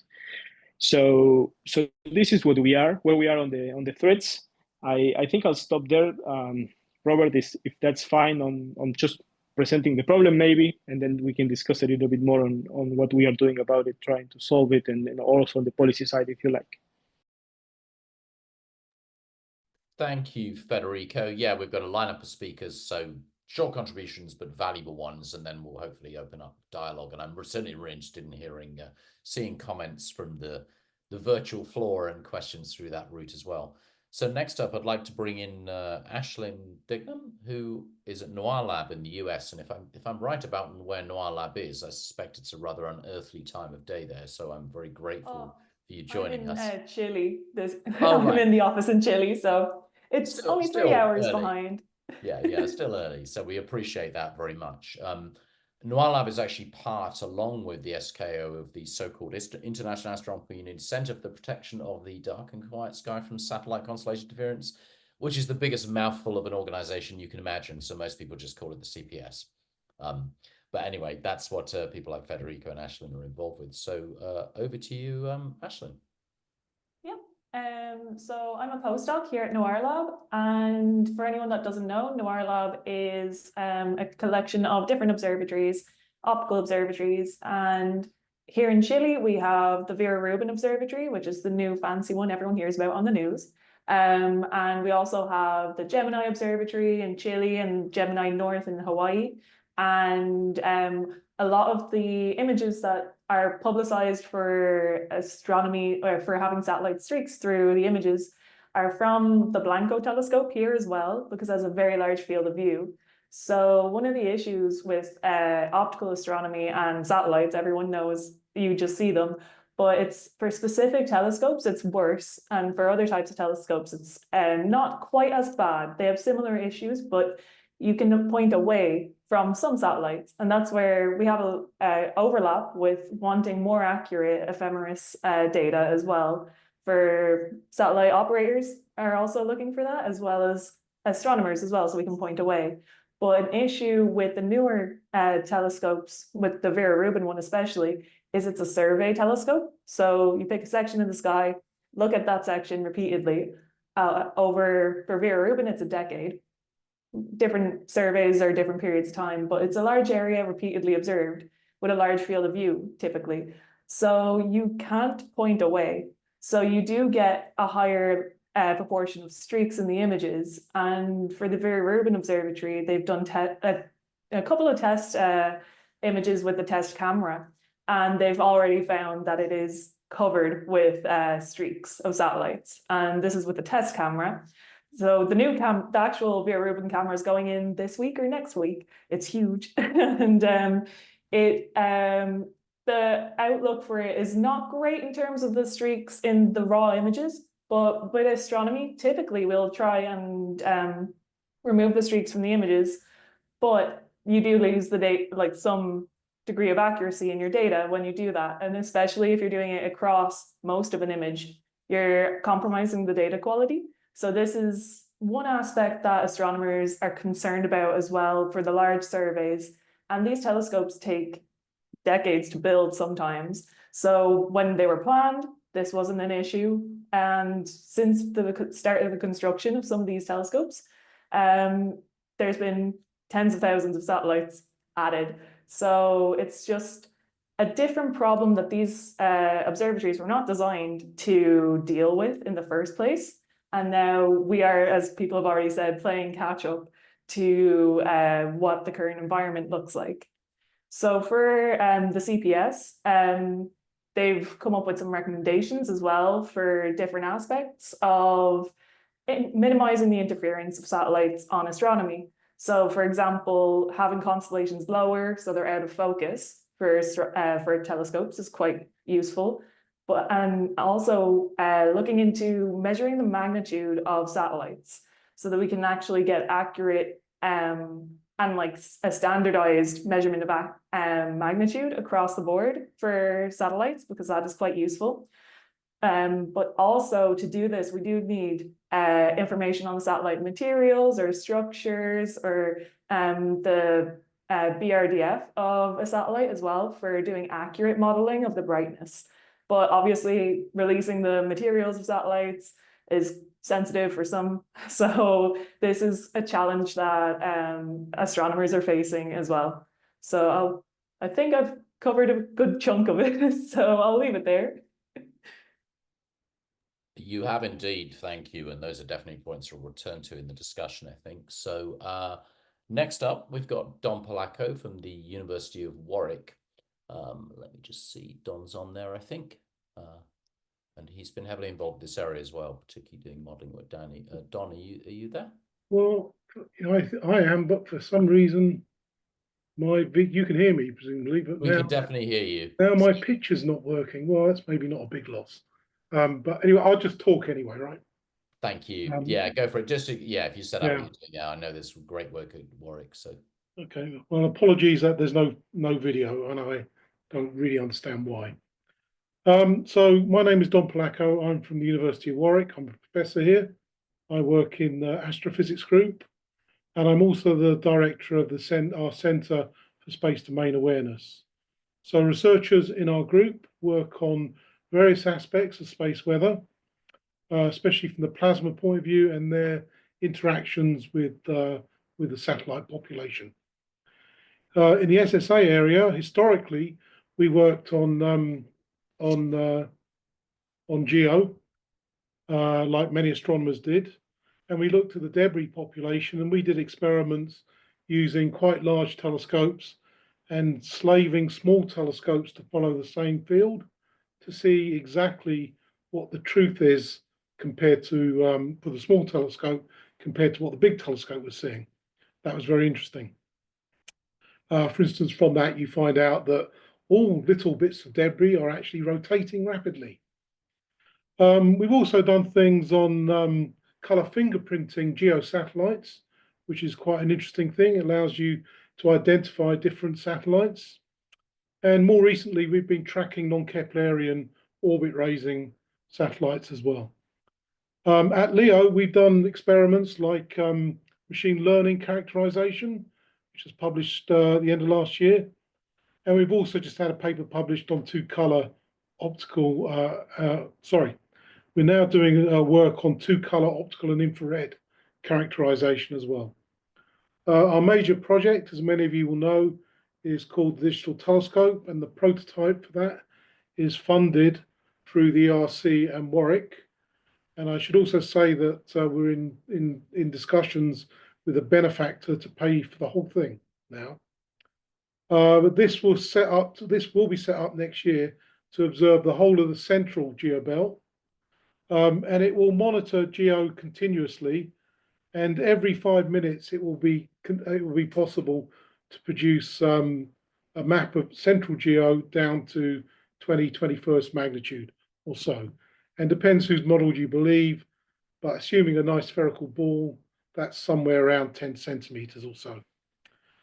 This was actually funded through an Astro program, and its real purpose is to do real-time astronomy, such as supernova detection in real time as well. One of the side effects of this technique is that the astronomy benefits from having all the satellite trails removed. And if we do SDA with that data, we remove all the stars as well. We will demonstrate GEO on a 5-minute timescale, well, maybe an hour timescale, I don't know, but we're capable of doing it every 5 minutes, depends on our computing.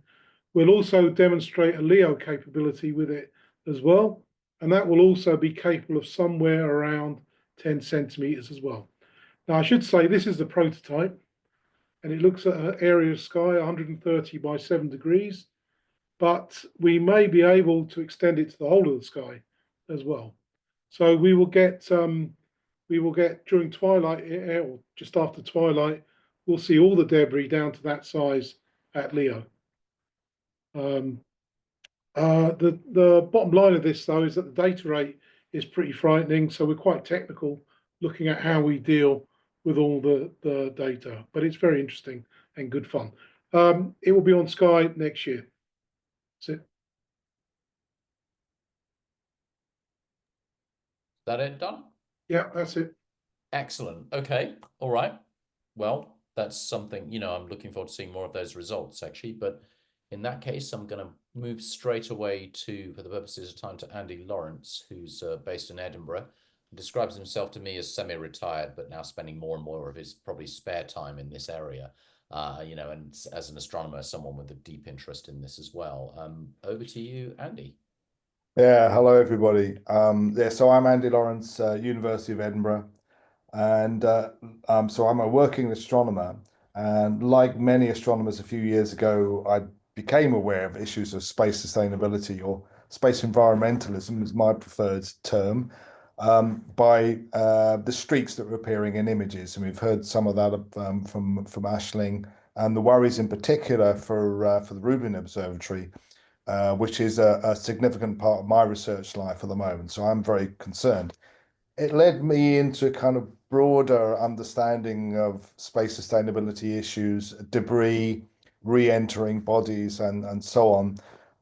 But currently, I'm kind of coming back to the streaks and optical brightness. I'm working with a mixture of academic and industry colleagues on a report for UKSA on the prospects for a standards-based approach to optical brightness of satellites, as opposed to a very loose kind of best efforts approach to life. Now, I was very amused to hear Stuart Eaves come out with that good old chestnut about the best thing about standards is there's so many to choose from, and worries from everybody about when it's best efforts and when it's a kind of whip, and and all that sort of thing. But I wanted to just make a kind of a defense of a standards-based approach. So firstly, standards are a kind of international glue, because a lot of licensing agencies, regulations, investors, where the money comes from, so are kind of nationally based. So the international scene is exceedingly complicated and hard to control. So one of the best ways you can do this is by agreeing something like an ISO standard. Because then investors, regulators, insurers, or whoever have something simple they can all point to the same thing and say, oh, well, if you'd like money, are you compliant with this standard? Right. So I think that's the essence of the standards-based approach. Now, I could say a little bit more later about where we're getting to in that report, but I just want to show you one picture, which for me is shows you how standards, or at least firmly adhered to guidelines, do actually work. So I'm just going to share the screen briefly, show you one picture. All right, so hopefully you can now all see that. This is from a conference talk I gave at the conference in La Palma on dark and quiet skies in October 2023. So this uses Jonathan's data, like everybody does, and it shows, as you've seen many times, the growth of active satellites and tracked debris versus time. There's two different things I did here. First is to plot the y-axis as logarithmic, so you can see whether growth really is exponential. And it's fascinating because the answer is yes, but it comes in three historical epochs. The early space age, really, really fast, a long period of kind of normal space activity, and then a recent uptick. So all three of those are more or less straight lines. So growth is exponential, but it's in those steps. But the other thing is I just overplotted the tracked debris, the junk, and the active satellites, and they diverge. So over most of time, on average, every active satellite has been associated with 14 pieces of junk. Okay, but they diverged around about 1995, which is when NASA first issued the debris mitigation guidelines. Okay, so I think this is fairly clear evidence that those guidelines worked, that behavior can be modified by something that is internationally coherent and operators agree to keep to. And it's important that it's not just that they don't just do it out of the goodness of their hearts. The FCC want to see that you're going to follow the guidelines. Just briefly, there's one way in which this hides a dark secret. One of the reasons it kind of works, and there isn't so much tracked debris, is that Of the two options of parking things upwards or disposing them downwards, just about everybody's gone downwards, and there's much more activity in LEO compared to what there was before. So a lot of this is basically because things are coming down at a more alarming rate. But at least it is, and it shows you how complicated it is getting sustainability in space.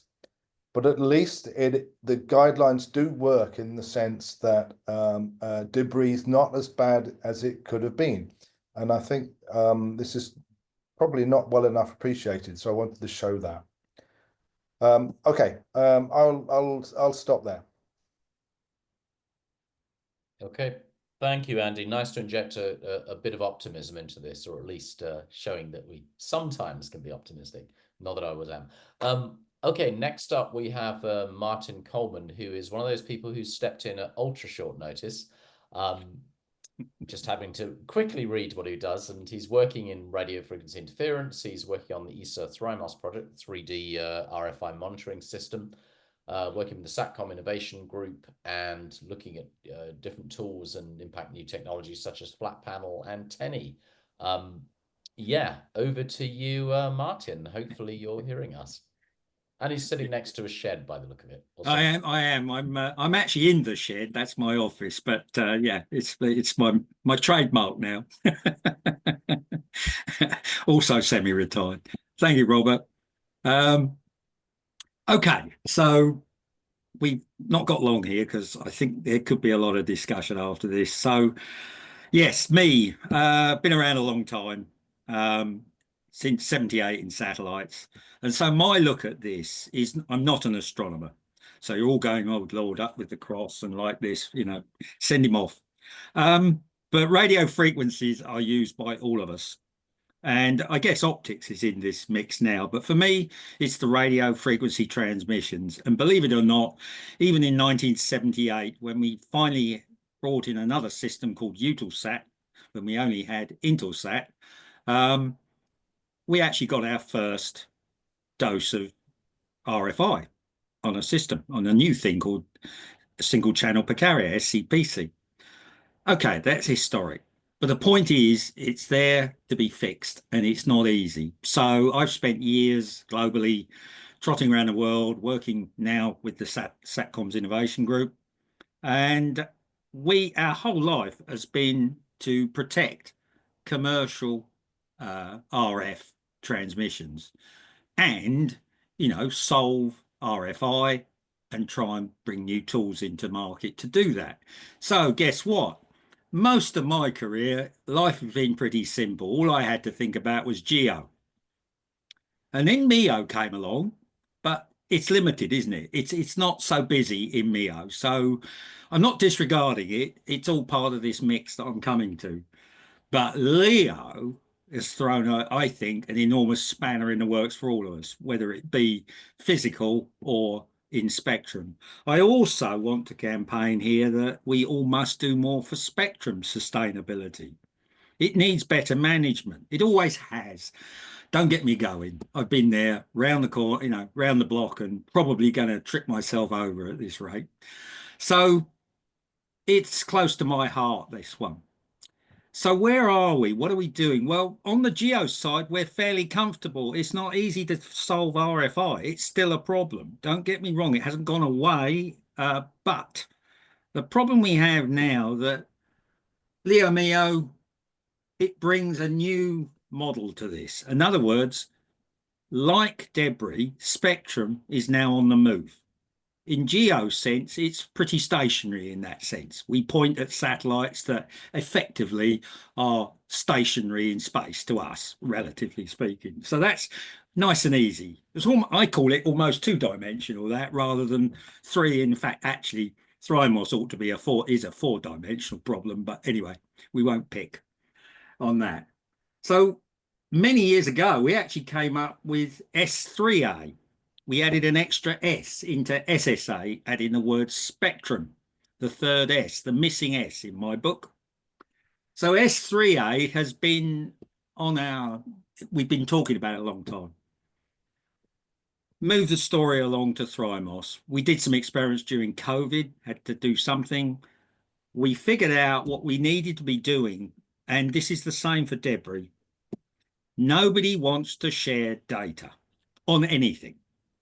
Even the Space Data Association, it's better, it's getting better, and they do share, but it's very, very tricky. And to get a satellite operator to share their use of spectrum data is nearly impossible because of the commercial angle. And before I go any further, when I'm talking about monitoring spectrum, I am data gathering about the use of the raw RF spectrum, not the content. Let's be clear about this. It's not about content. It's about what we use and what we don't use, which is quite intriguing when I do believe in the previous panel, someone mentioned the ITU and divvying up little packets of spectrum for everybody.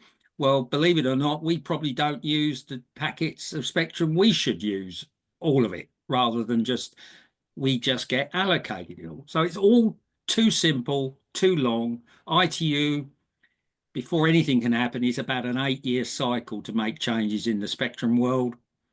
Horrible. Technology is moving every 8 minutes. Yes, we're living in different worlds and we've got to change.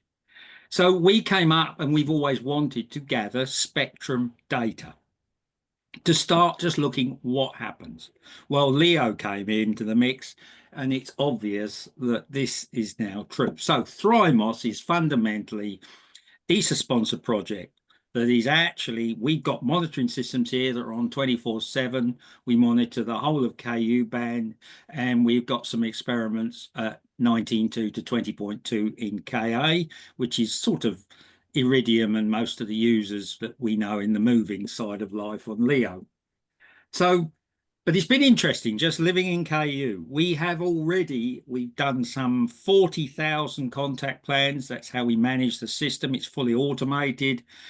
It's all cloud-based, and our colleagues in Austria do the analytics. I'm involved with the automation of the ground terminals, and we basically get told what to look at, when to look, when to do the scans, and when to take the data, etc., and where to send it. So we've automated all that, and it's slick. We're in 40,000, and guess what we found? 2 major LEO operators up there interfere with each other regularly. In fact, if you work their availability out, commercial availability, instead of being in the 99 point area, they're already well below 90. They're already heading towards 98% because of it, but they don't know it yet. In other words, just by looking at raw spectrum data just within LEO, but we're not, we're looking all over the place. We've got the whole satellite catalog to look at. So we point in one place. It's a very simple system. I've got a manual dish pointed exactly 90 degrees directly above us. So we're looking at when things cross, and we only monitor when we know something's going to cross it. So already the data from last year is showing we have a problem, and how the heck are we going to solve it? Because ultimately, spectrum wants managing. We need to know what we use it for. Do we use it even? Do we use all the bits of our packages of spectrum? And if we don't, we should give up some of that or use it, one or the other. Use it or lose it. It's simple. But wouldn't it be great if you had data that told you what was being used and didn't? And over the years, you could collect a lot of it. You could get universities to analyze it. It could make it available through ESA, whatever, nationally. But wouldn't it be amazing, just as we do for debris, collect data, we have to do the same for spectrum. So Thrymos, I believe, is not necessarily the only project doing it, but it's probably the first one that started to look at this bigger picture of collecting that data globally rather than as individuals. I think, Robert, that's probably enough. Thank you so much, Martin. Much appreciated.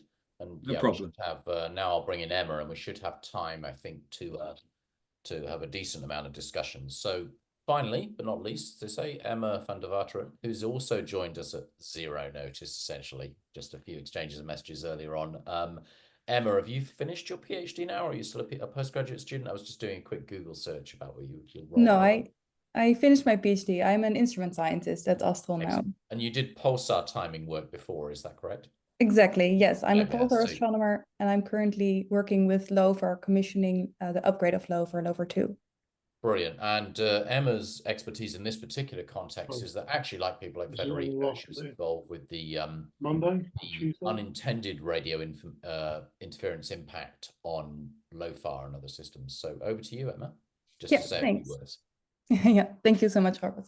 Indeed, so I'm an astronomer and an instrument scientist at Astron. For people who don't know that, that is the Netherlands Institute for Radio Astronomy. Astron operates the radio telescope LOFAR, which is a network of stations that spans all across Europe, basically. And we also operate Westerbork. So LOFAR operates at very low frequencies between 10 and 250 megahertz. And then we have Westerbork, which is a telescope array in the Netherlands operating at higher frequencies up to S-band. So we have seen the RFI environment worsen quite a bit since LOFAR was built 15 years ago. And so I, together with my colleagues, work together to protect the spectrum locally around our instruments, as well as on larger scales. So indeed, I'm filling in last minute for Kees Bassa, who has done some really interesting work on quantifying the impacts of Starlink on radio astronomy using LOFAR.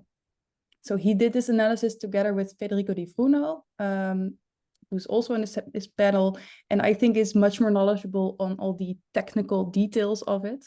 But I will just give you a little bit of a quick introduction on the topic and say a few words on Astron's perspective. So, like, as you know, the number of satellites in orbit has just grew so much. And these satellites, you know, they are great at improving communication coverage, but their unintended electromagnetic radiation is increasingly interfering with astronomical observations. They reflect sunlight, they emit radio signals, and these can all be detected by our instruments. And this has severe effects on key primary allocated frequency bands for radio astronomy. So with LOFAR, it was shown that the second generation Starlink satellites emit much stronger leakage radiation over a broader frequency range than the earlier models. And like Federico also mentioned, this emission currently falls outside of existing regulations because these regulations only address emissions from intentional transmissions. If the radiation was detected if the radiation that was detected with LOFAR was subject to radio service regulations, for example, if this emission came from an antenna instead of onboard electronics, it would actually violate radio astronomy protection criteria by a lot in primary allocated bands. And with satellites operating at lower orbits, the issue is just going to worsen. So Astron strongly advocates for updated ITU regulations to address UEMR, but we also see very clear opportunities for satellite operators and observatories to work together in tackling this problem. We should collaborate to come up with mitigation strategies. Our observations could potentially help in identifying which part of the electronics specifically is responsible for the worst of this emission. And so if we can do that, then maybe newer models are hopefully quieter than the ones that are in the air now. And we can also help mitigate the emission from the models that are already in orbit. So fortunately, SpaceX is already cooperating with astronomers on this problem. And yeah, meanwhile, we will just continue to monitor the skies for any further impacts. Okay. Thank you, Emma, and again, much appreciated for stepping in just on quite such short notice.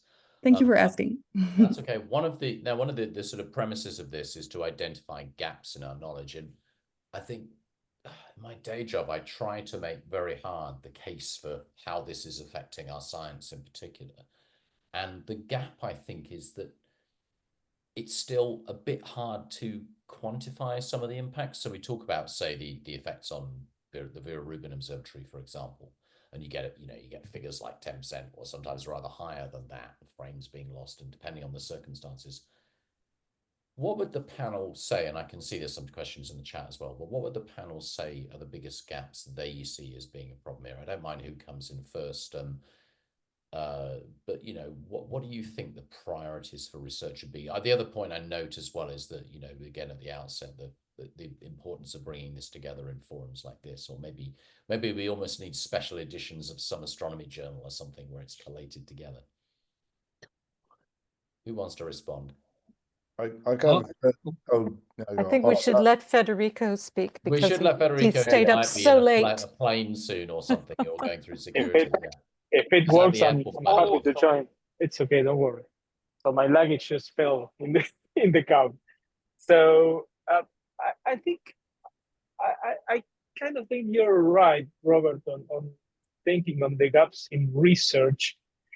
But I'm almost inclined to say that this for the radio part, it's fairly well understood. The two mechanisms we were talking about, right? The very strong emissions and UEMR, in particular UEMR, I think it's very well understood by now.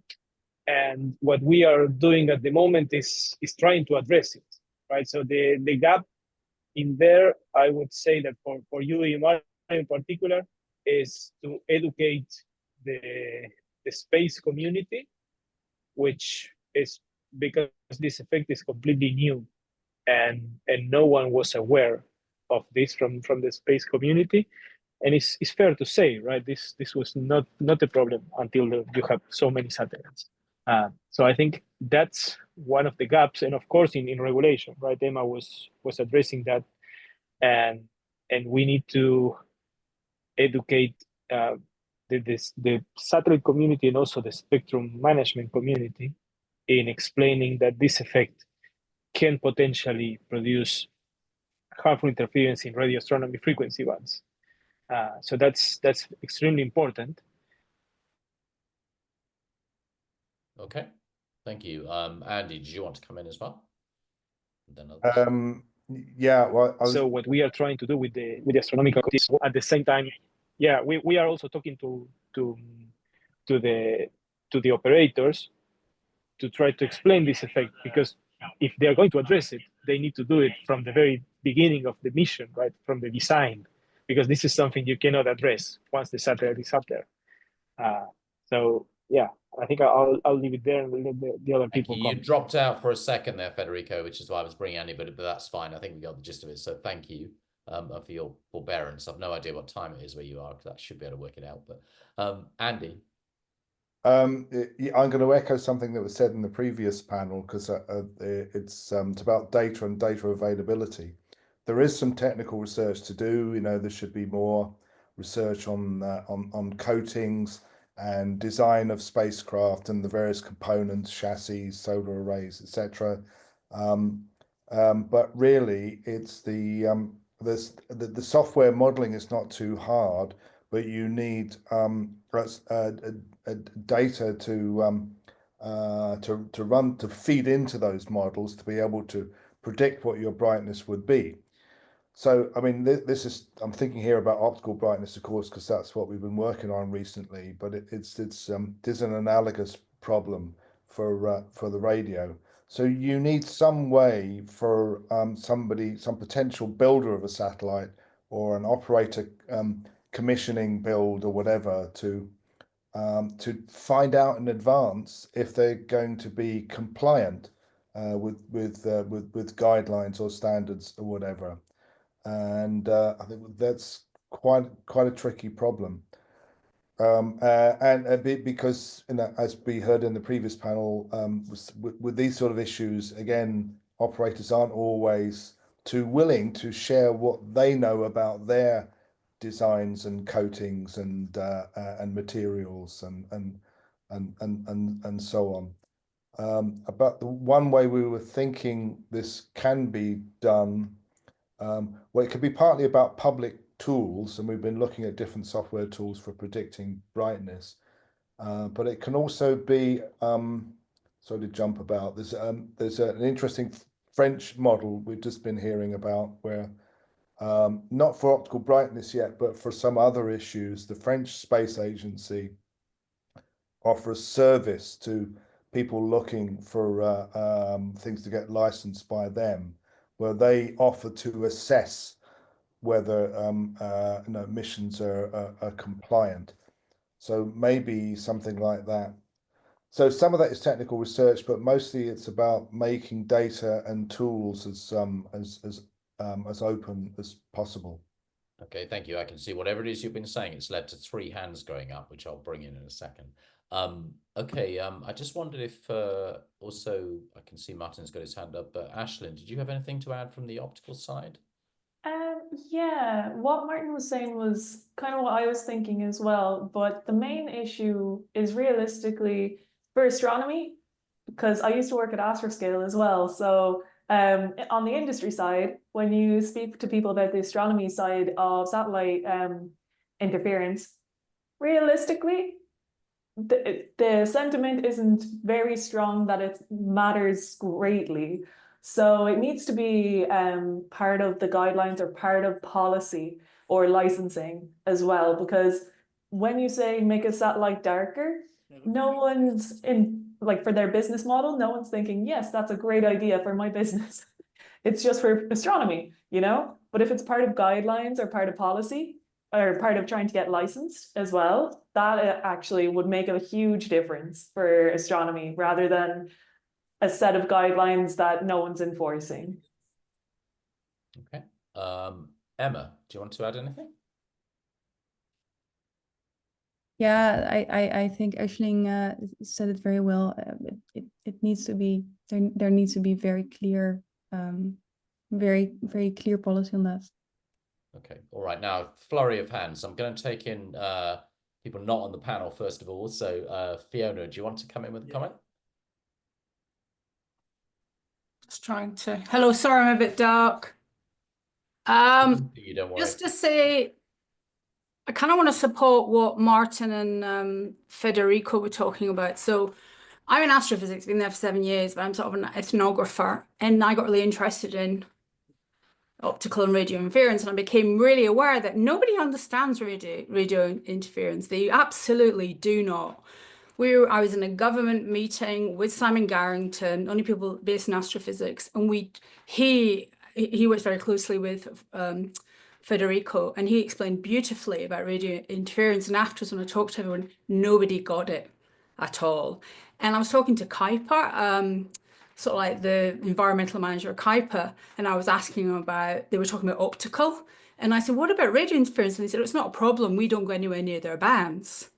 And it wasn't true what he was saying. They were using old information on the protected radio frequency bands but I mean, Federica, I'm stepping on going into your field, is it's much wider, it's more complex. So in terms of gaps of knowledge, is that it's very difficult to have a discussion when people literally cannot get their heads around, especially unintended interference, which is kind of what I think hammers in Kuiper. And I think there's, you've got Martin. Martin, thank you so much for what you said. This has been around for ages. And it's not I'm anti. I kind of talk kind of against regulations per se, because people do workarounds with them. And satellite operations are not intentionally trying to avoid them. They literally work to such short profit margins that if you start imposing lots of regulations on them, sometimes they literally cannot fulfill them. And I look at the burning of satellites in the atmosphere.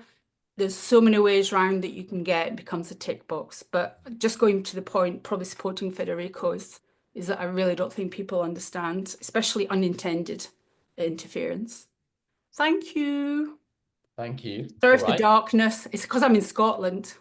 Right, I'm going to bring in people successively and quickly, so succinct points, please. So, wow, it's nice to have a long list. And as I said, panel members lower priority. I'll bring you in a second. Peng, do you want to come in from Juzoa?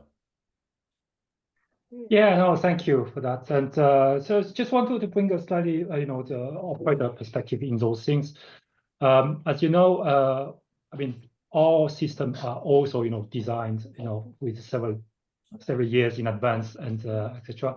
And it's very difficult to change things. But when it comes to rules and especially about radio astronomy and the kind of the interference management, we do comply by the ITU radio regulation. So within the radio regulation, there are certain spectrum allocated for radio astronomy, and certain spectrum allocated for satellite communications, and we always abide for that. But also in the meantime, we do a lot of adjacent band studies, so that we don't have a spurious emission into leaking into radio astronomy bands, etc. So all those things are happening within the ITU.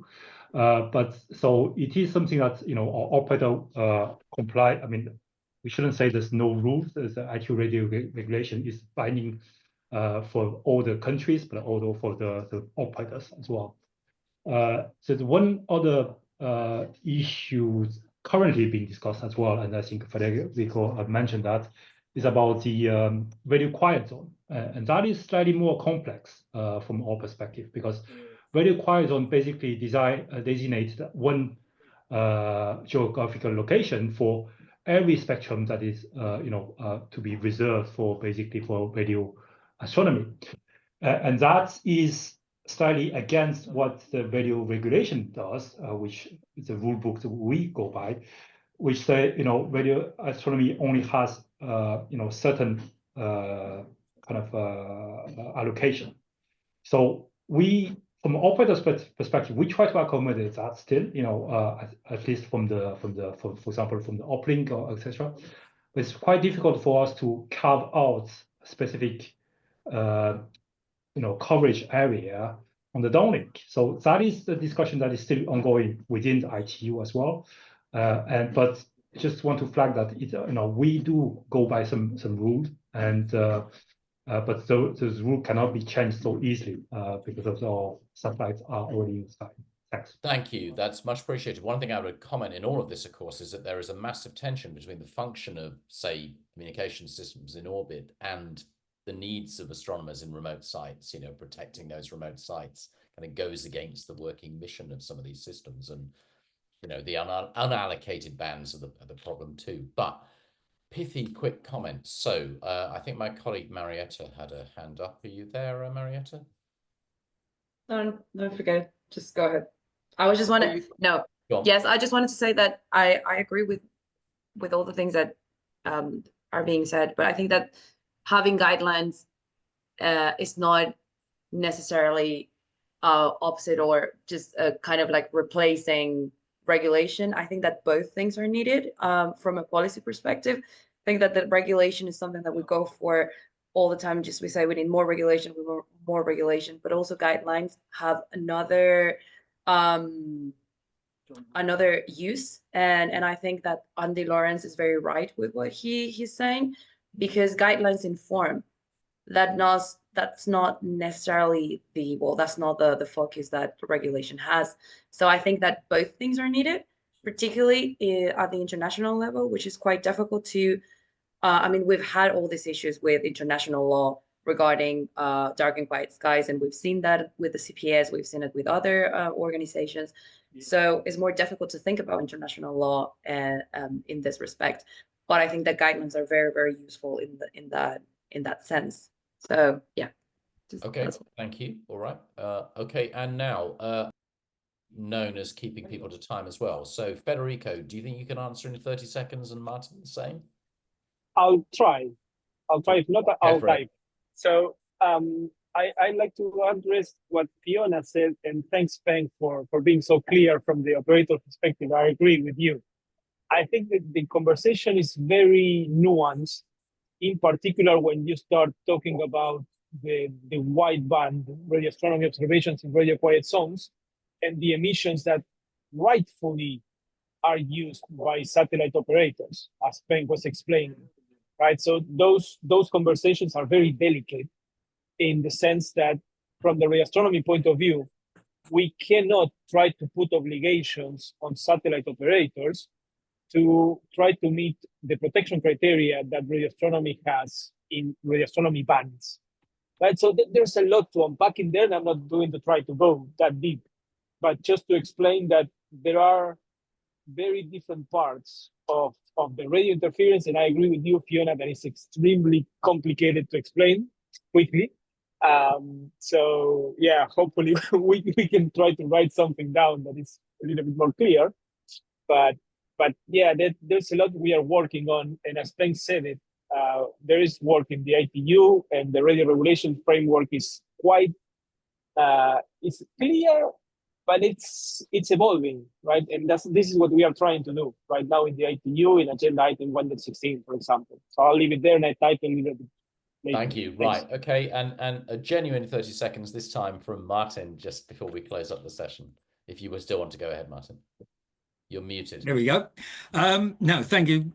That's good. Thank you, Fiona, for that. I love that. I've been trying for over 20 years trying to explain it to people. We need to collect data on both optical and radio frequency. We need the data to make informed decisions. We could then put learning tools into it, and eventually, you know, we could lead to an AI approach to sorting this out, because regulators and ITU, we only manage frequency literally by divvying it up. It's not practical anymore. We need to know what we use, what we don't use, and we need to know that on a almost an instantaneous basis. And if we don't collect the data to start with, just like debris, just like in the past, you cannot move forward. So the first thing is we need data, and it's got to happen. There you go. Thank you so much. 1 minute to go. I was going to comment actually in light of what you were saying, the concept of spectrum grabbing as well, which is Robert, we'd like to hear about that. You don't have you're wrapping us up so efficiently, but actually we have another 10 minutes. If we're going to 2:30. Oh, right. Yeah, if people want to so explore this, I know everybody's I'm still dying quite for a glad I coffee made people break. give pithy comments, Catherine. But please, let's hear your views. Absolutely. On my views, I'm happily speak, but I mean, I think honestly, my biggest concern, I think, in all of this is actually, I think there's a fair point Federico made, which is that even if, say, policymakers don't understand how radio interference works, and Fiona was talking about this too, you know, at least people working in the field have some understanding. Whereas I think in the optical, it's just badly defined, and we're talking about a problem, and we're not able, you know, I wish we were able to sell the case more easily. One of the issues, I suppose, is that to make that very clear, it's like a precautionary principle. You're waiting for the impact to be so visible and so obvious that people then are more alarmed by it, and we don't want to get to that position. So this is, you know, and the same, you could make the same arguments about things out with this session around things like atmospheric ablation and so on too, whereby modeling impacts under the ozone layer and so on. We, you know, it's a tough one to do. I mean, the past precedent doesn't seem to be enough to concern people in these areas, you know. And I think about, with that particular one, I think about, well, I doubt people putting chemicals into fridges in the post-war period imagine that they would have an impact on the ozone layer, because why would you? So similarly, you know, people talking about, say, active and passive deorbiting in that, you know, in that sense, wouldn't necessarily been expected to anticipate it either. But yeah, I mean, I think there's also that big tension of how, with pressure on radio spectrum, you have a coexistence, how you allow for the sciences like the one we do to thrive alongside that increased demand on usage. I think, Martin, you made a really good point about almost, you know, bidding for a big allocation and grabbing that, and actually maybe only using the stuff you need, you know, rather than it does. Is a spectrum grab a fair suggestion of describing this? You know, I do wonder. Yeah, just let's bid for it all and not necessarily use it all. But I don't think it's a grab, Robert. I think it's just the way, it's the only way it's managed. It's just this mess. And actually, to be honest, what with the battles between terrestrial and space comms, you know, just for which bit of frequency are all going to use. Look at the C-band issue. It's mad these days. It's all there to be used. But just got to be sensible. But we need something to tell us how on earth we're using it now, and sort of how do we want to use it in the future. That's all. There's lots of hands up. You better go. I can see more hands. So, and as we've actually still got 8 minutes, Emma, do come back in.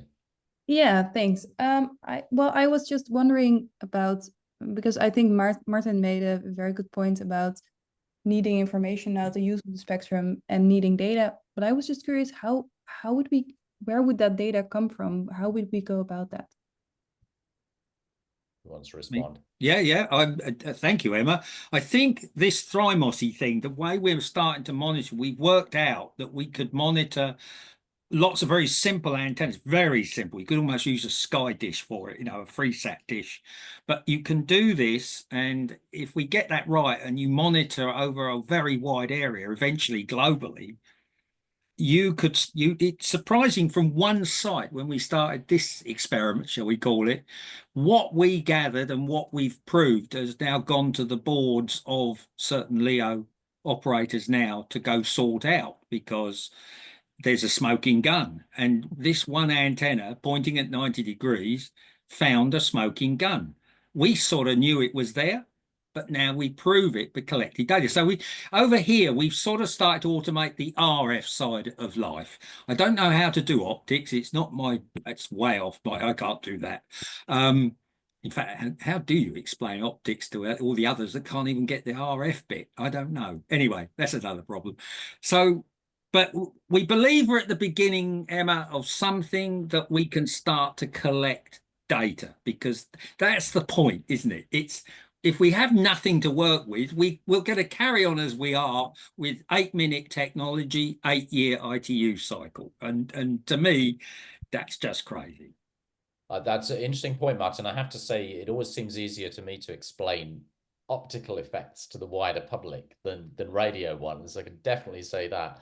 Your point about, you bring also to mind the whole cadence issue as well, which dominate, ought to be on all of our minds today. The pace of launches basically is absolutely still outstripping our response. It's certainly in something like astronomy, where a lot of the work's being done pro bono or on bits and pieces of money. It's a real challenge to keep up. But Andy had a question in the chat, and I can see he's got his hand up, so I'll bring him in. Yeah, so Robert asked me to say this out loud. It's a question for Martin. I was wondering if there is evidence whether operators in LEO are starting to interfere with each other, despite the fact that I see, Federico in the chat has mentioned that they're supposed to ensure that they don't. But is there evidence that actually they are, for instance, people's consumer terminals picking up the wrong satellite or something very annoying of that kind? And I'm wondering whether there's a possible alliance here between operators and astronomers that's to do with simply the density of objects on the sky, giving interference problems. We do have proof that it's happening. We think it's lower here because we're only monitoring from the UK, and the two players involved, whilst they have customers at this point in the planet, it's not the busiest point in the planet for users. Some of them, one of them is more American Canadian centric. The other one has only just started, but already in the last 3 months of last year, 2024, we do have enough incidents happening that show that they're reducing their 99.5% availability to around 98.6 already. In other words, they are going to affect their own SLAs between their clients and that. However, they are smart with their terminals and how they choose who transmits where and what. So some of this, you could argue, can be logically got out of by making the ground terminals are quite smart and can be told sort of where to point and what to point at.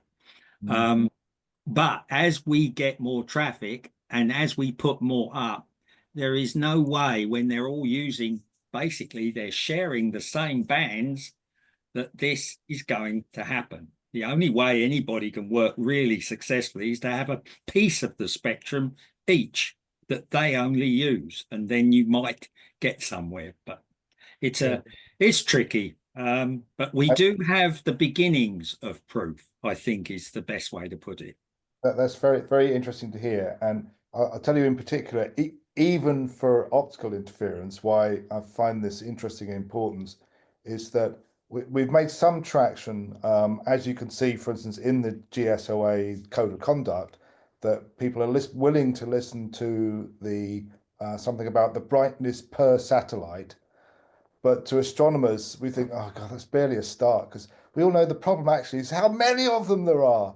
Okay, that's the real problem, but that's very hard to get through to operators. That just please do it with not so many satellites.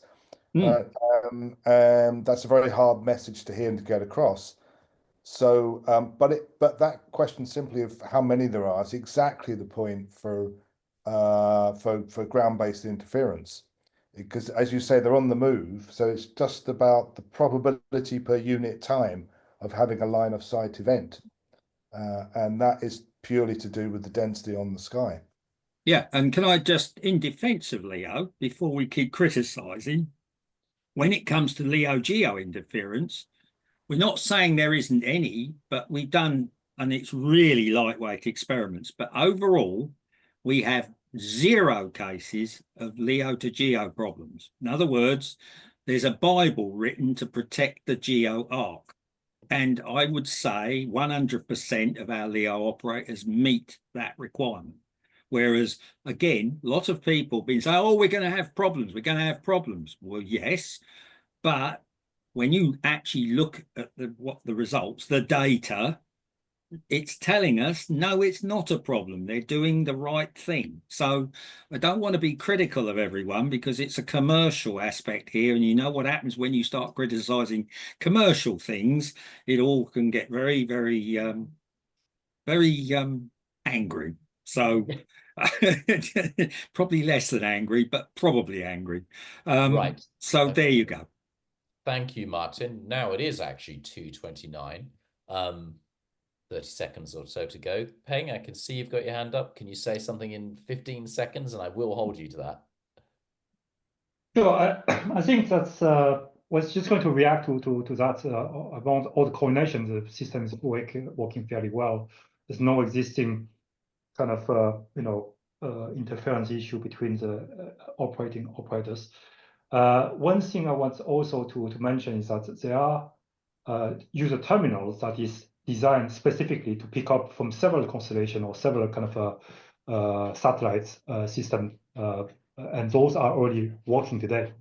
So just to say that there are reality and that you have way to make the discrimination between the different satellite constellations and from the different kind of GEO and the LEO. So one terminal that I know is working with both at the same time already today. So okay, thank you.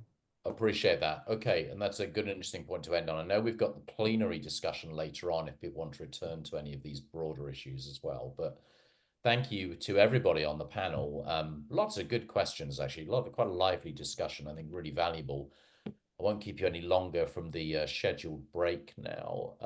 And I guess we'll see you after that. Do I need to hand back to you, Catherine, to tell people? Thank you, Robert, and thanks to everybody on the panel and everybody who participated in the discussion. Please stick around for the plenary because I feel there's a sort of rich theme to mine here. There's going to be just a short comfort break, and we will reconvene in just under 15 minutes. We are going to be then turning our attention to the debris population, our understanding of that. So we will see you back here in, I'm going to say 12 and a half minutes now, just encourage people to be on time.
Hello, everyone. Hello. Oh, that. Hey, Holger. Excellent. Hi, Holger. It's very Oh, hi, nice to have Stuart. you with us. Good to see you again. Yeah. Yeah, absolutely. We'll be starting again in a couple of minutes, okay? Yes, okay.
Hi, Holger. Thanks for joining. Hi, Catherine. I'm not sure you got the message that unfortunately JC's had a family bereavement, so he's not going to be able to No, I didn't know that. join us. Yeah, unfortunately. It's going to be a smaller panel. Efficient. Yeah, but it means you have a bit more time, I think, available to you. When everybody has reconvened, I'll explain a bit. But there's certainly other people attending the workshop with a great interest in debris, so I'm sure we'll have a useful conversation. Yes.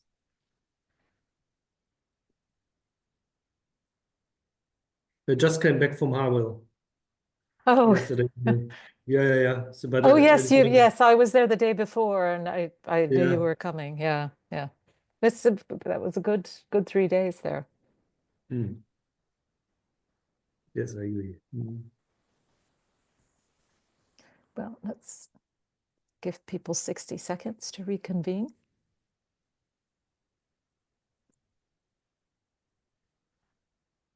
Catherine, I'm not sure that Max Vasile has joined the call yet.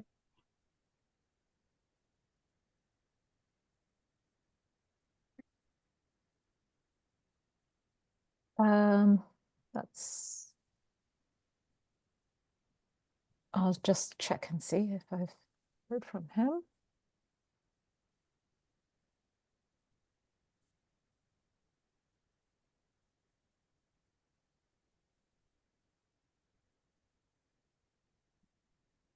Teresa, I know Max had the joining. He's in the waiting room now. I'll just admit him. Thank you. Fabulous. Thanks, Chris.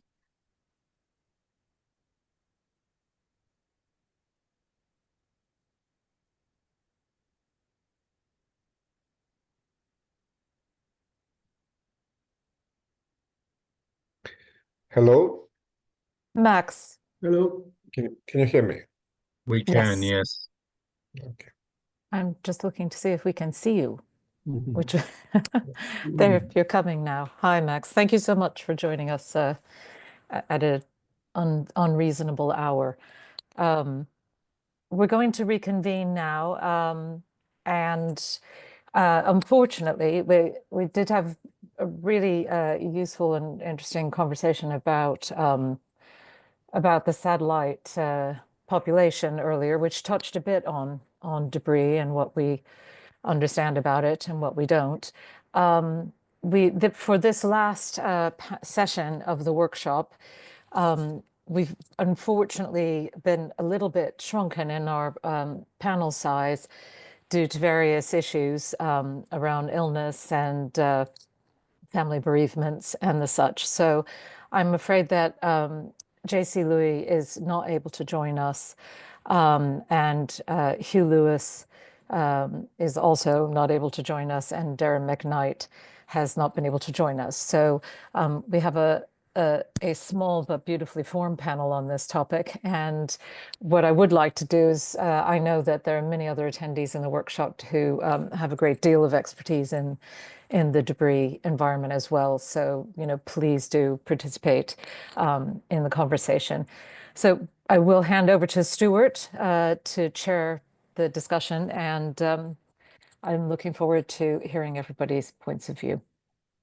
Thank you, Catherine. So as with the earlier session, I'm going to introduce our three panelists first and invite them to spend a minute or two introducing themselves and making any initial points that they'd like to raise. Then I'll ask a few questions that I've written down in advance, and then we'll sort of open the floor for wider discussion and questions either via the chat, or if you would like to put your hand up, it's probably easier for me to spot a hand on the screen than to have to monitor the chat. So I'd like to introduce the panel members in the order that they appeared on the agenda. So our first panelist is Holger Krag. He's the head of the ESA Space Safety Program. And Holger, can I invite you to just say a few introductory words? Yes, thank you, Stuart. And I even brought 2 slides. Lovely. Please go ahead. Yeah. ESA is a reliable panel member. Let me see. Where can I share here?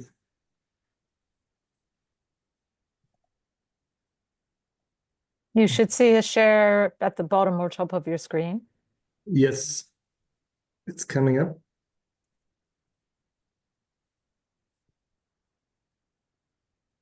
Can you see it? We've got it now. Okay, so I just need to swap the.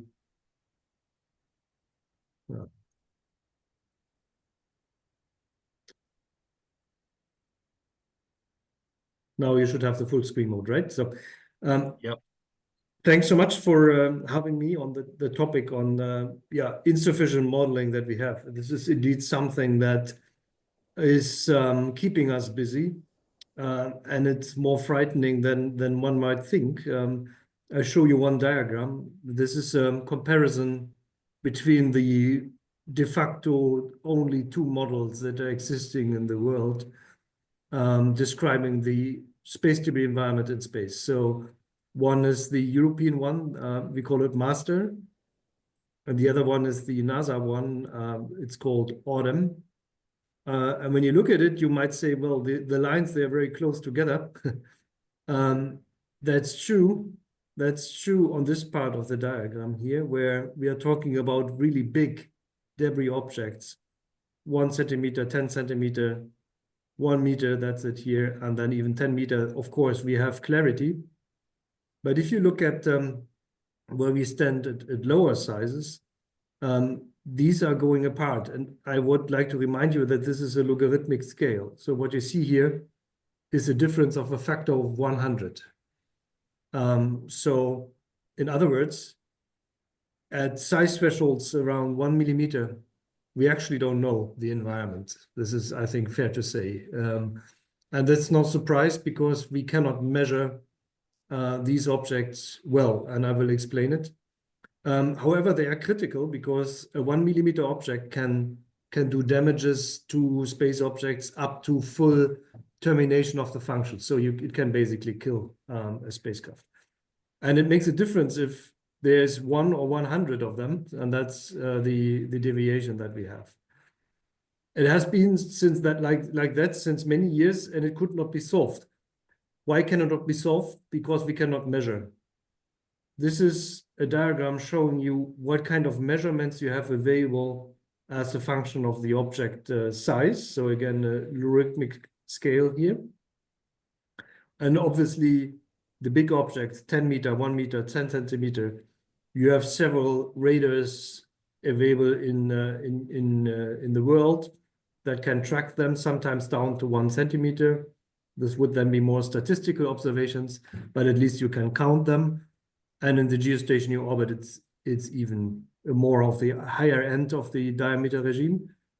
And on the very low scale, you have sensors flying in space that are just getting impacted by the debris, and then you count the number of impacts.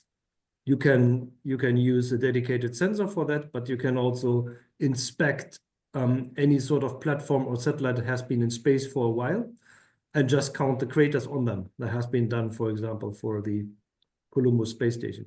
But in between, let's say 100 micrometer to 1 centimeter, they are too rare to impact the surfaces in space, and they are too small to be seen from ground. We just don't have anything that can measure in there. But I not only want to present a problem, I would also like to present a potential solution, which is how we can get to these measurements. One way could be to say we are going into space with a passive optical telescope, say in a sun-synchronous orbit, looking in the anti-sun direction, and that can see the passage of very small debris as long as they come close enough. So we are talking about 1-2 kilometers, maybe several hundred meters. When they come in that distance, you should be able to see a streak on the sort of picture that you take, and statistically you can start counting and building up your assessment of the population of that size. With 1 or 2 years flight, you can detect several hundreds of these millimeter-sized objects. Another way would be to use these in situ sensors, which can detect the impacts of very small debris, but if you increase the cross-section of them, then maybe you get the chance to also catch a few of the millimeter-sized one, or at least 100 micrometer-sized one. And one way could be to use a deployable sail and a camera to observe the impacts. And actually, both of these missions are currently in a concept phase, in a mission study phase in the ESA space safety program. So we are trying to approach the gap from both sides, optically from the higher side of object diameters, and with the impact sail from the lower side, and therefore make the gap smaller and smaller. And then we will also have more consistent models. This is what I wanted to share, Stuart. Many thanks, Holger. I have some questions that I'll ask in a minute, but I need to first introduce the other members of the panel. So our next panelist in order is Mark Birchall from the University of Kent. Mark, can I hand the baton to you for a minute? Okay, well, thank you, and I hope everyone can hear me. So I'm Mark Birchall at the University of Kent, and I come from the university community of research scientists. I do have some slides to help explain this, so if I can just share that. Hopefully you can see a screen where if I go to full screen, it's a slideshow. So I'm an emeritus professor now, which means that now that I don't do any admin or teaching anymore, I actually spend more time on research than I did before. Just don't get paid as much. But with 30 years experience in impact studies at Kent, some of you who know Kent may remember Tony McDonnell, or still know Tony McDonnell, who set up space science, debris, and impact studies at Kent back in the late 1960s. So we have a long heritage, but I've only been here 30 years. We have an impact laboratory, which I used to lead, but is now led by Dr. Penelope Wozniakowicz, who sends her apologies. She's having a new scanning electron microscope delivered today. And the current work, which Penny now leads, basically is space debris, in situ or on Earth. She's also interested in atmospheric ablation and hypervelocity impacts in general. Myself, I've been looking at analysis, and I have to admit, if I go back far enough, one of my first papers was looking at LDEF data, that structure we just heard about in space. I then did another paper calibrating GORID, and I'm on the very first paper which proposed Debbie, although I never did any subsequent work on it. So I've been around, but I also analyzed with some of the data from Eureka, which was a European platform put in space in the 1990s to collect data on the dust flux, and the NASA Stardust mission, which flew to a comet to collect dust. More recently, I've done an decade of impact detector work for JC Liu. Unfortunately, can't be here. Basically, we're working on the other side of impacts. Isn't just that they cause damage. You can use the impact, as was said, to actually detect. It's like, do I know the flux by standing at the side of the road and counting cars go by, or do I stand in the road and wait for them to hit me? So in this case, you wait for them to hit you, and it can be done electronically in situ and generate data for you.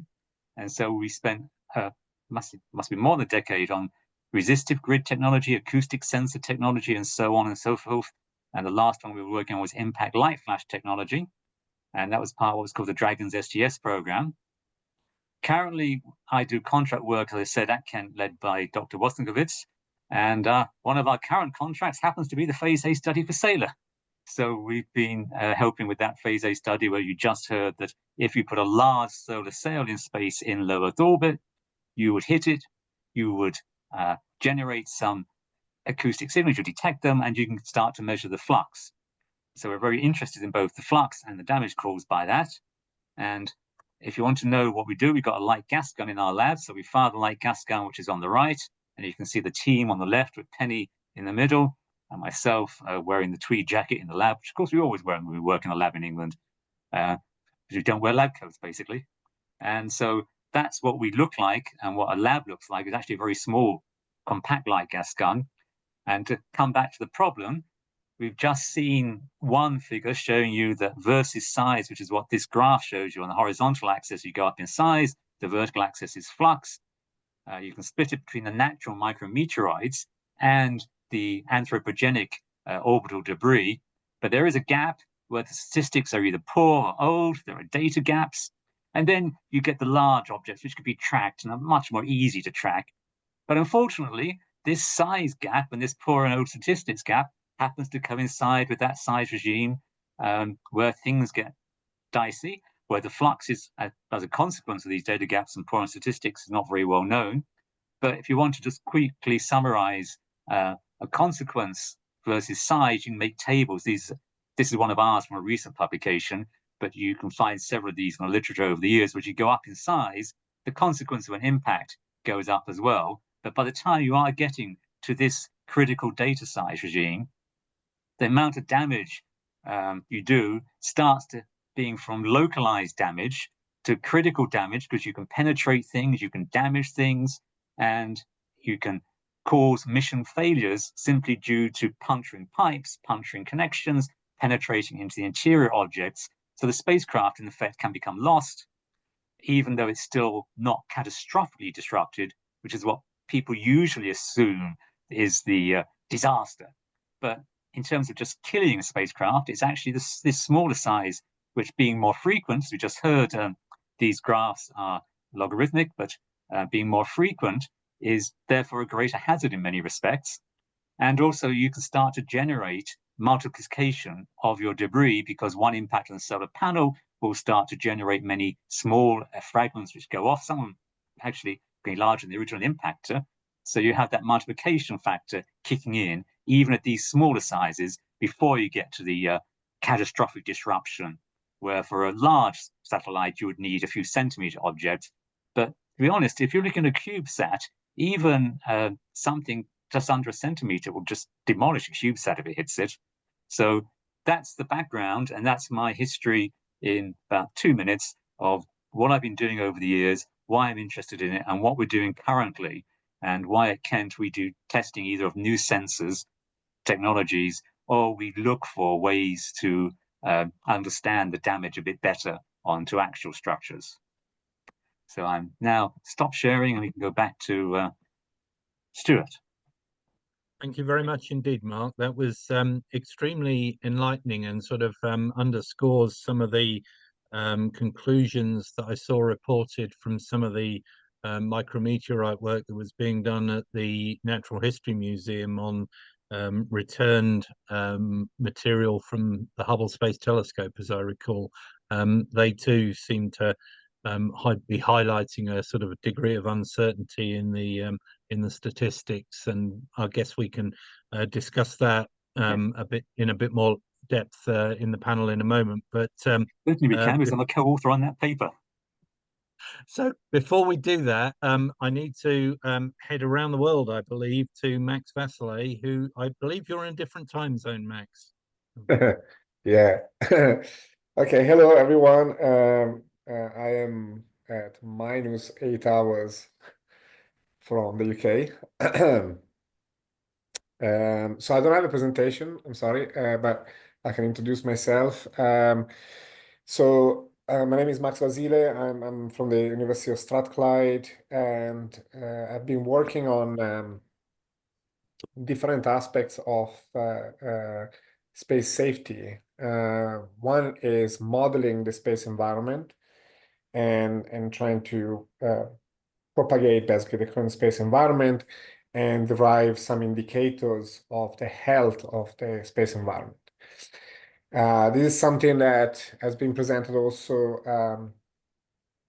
a couple of weeks ago. I think Olga was part of the presentation. We had a study with the UK Space Agency to try to find some indicators that were measuring the global health of the space environment and that could be used to quantify the sustainability of space activities.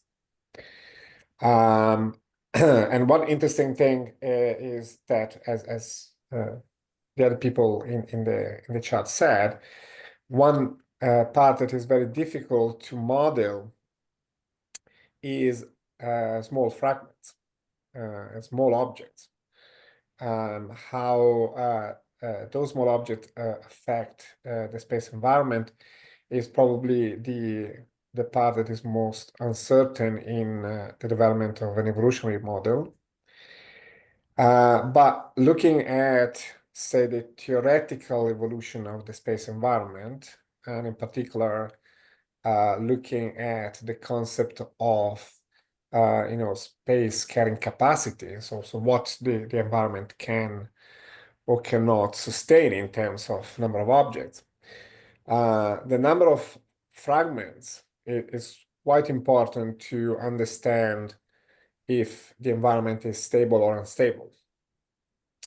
And not having a correct count of the fragments can lead to many different possible futures.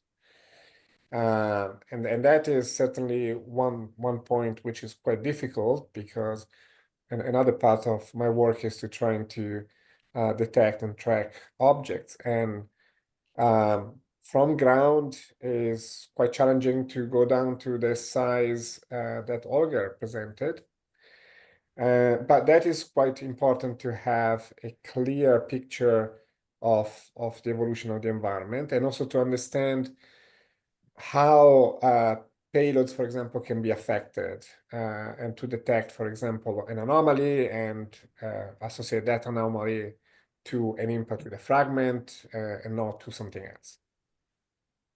So I definitely concur with the other two speakers that the analysis of impacts and the analysis of the small fragment population is quite key to understand the future of the space environment. Thank you very much, Max. Holger, I wonder if I could come to you with an initial question. So you highlighted the difference between the NASA and ESA models, and for a while I have been sort of trying to explain to people that part of the problem that we have is that if you ask NASA how many objects of 1 centimeter in size and greater are in Earth orbit, you get the answer 500,000. And if you ask ESA the same question, you get the answer 900,000. But then I went to an event in London recently where Joanne Wheeler of ESSI presented some numbers that were even more extreme. She was talking about, I think, 1,100,000 objects. And I thought, I wonder what the source of her data was. And it would appear to be your latest estimates. Well, as far as I can see, the difference between your estimates and NASA's is actually diverging rather than converging. Is that an accurate representation of the situation? It's correct that we have updated our model just recently with even a higher estimate, but that's no surprise. We have a degrading pollution, so the upward trend is expected. No, I think the fact that the gap has grown between the two models is just due to the fact that our model has been updated and the other one not yet. So they're not in sync when it comes to updates. The model update is quite an effort. So you collect the latest measurement data. There are more than 600 fragmentation events that have happened. More than 1,000 times a solid rocket motor has been fired. All of them have a complex model. You have to find out where they have been fragmenting and where the motor firings have happened. And then you model this one by one. So this you only do every few years, this kind of effort. So and they are simply not synchronized. So we are updating ours a bit more frequently than NASA does. So it's that's why the gap is growing. Yeah, thank you for clarifying, you know, the source of the new estimates that you're making. We talked earlier before you were able to join about the sort of satellite situation and the quote carrying capacity of various orbits, and it seems to me that an uncertainty of a factor of 2 or more than 2 in the population is going to quite radically affect, you know, the conclusions that we reach about what the safe carrying capacity is.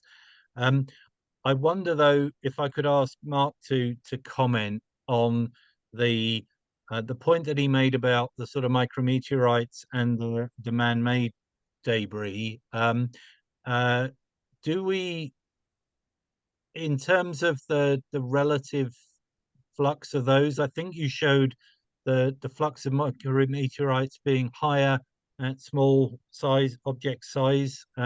So does that represent, you know, a sort of irreducible background that we're going to encounter irrespective of how we manage the man-made stuff on orbit? Well, this is Mark. So if we went back to 1950, of course, it was all natural. So in various orbits and at various epochs, we've been adding more and more material. The spacecraft can either disrupt at very large sizes. In fact, the whole spacecraft, the upper rings, separation rings, they're actually now defunct spacecraft, are pieces of debris in their own right. But smaller objects can come from degradation of the surface of the spacecraft.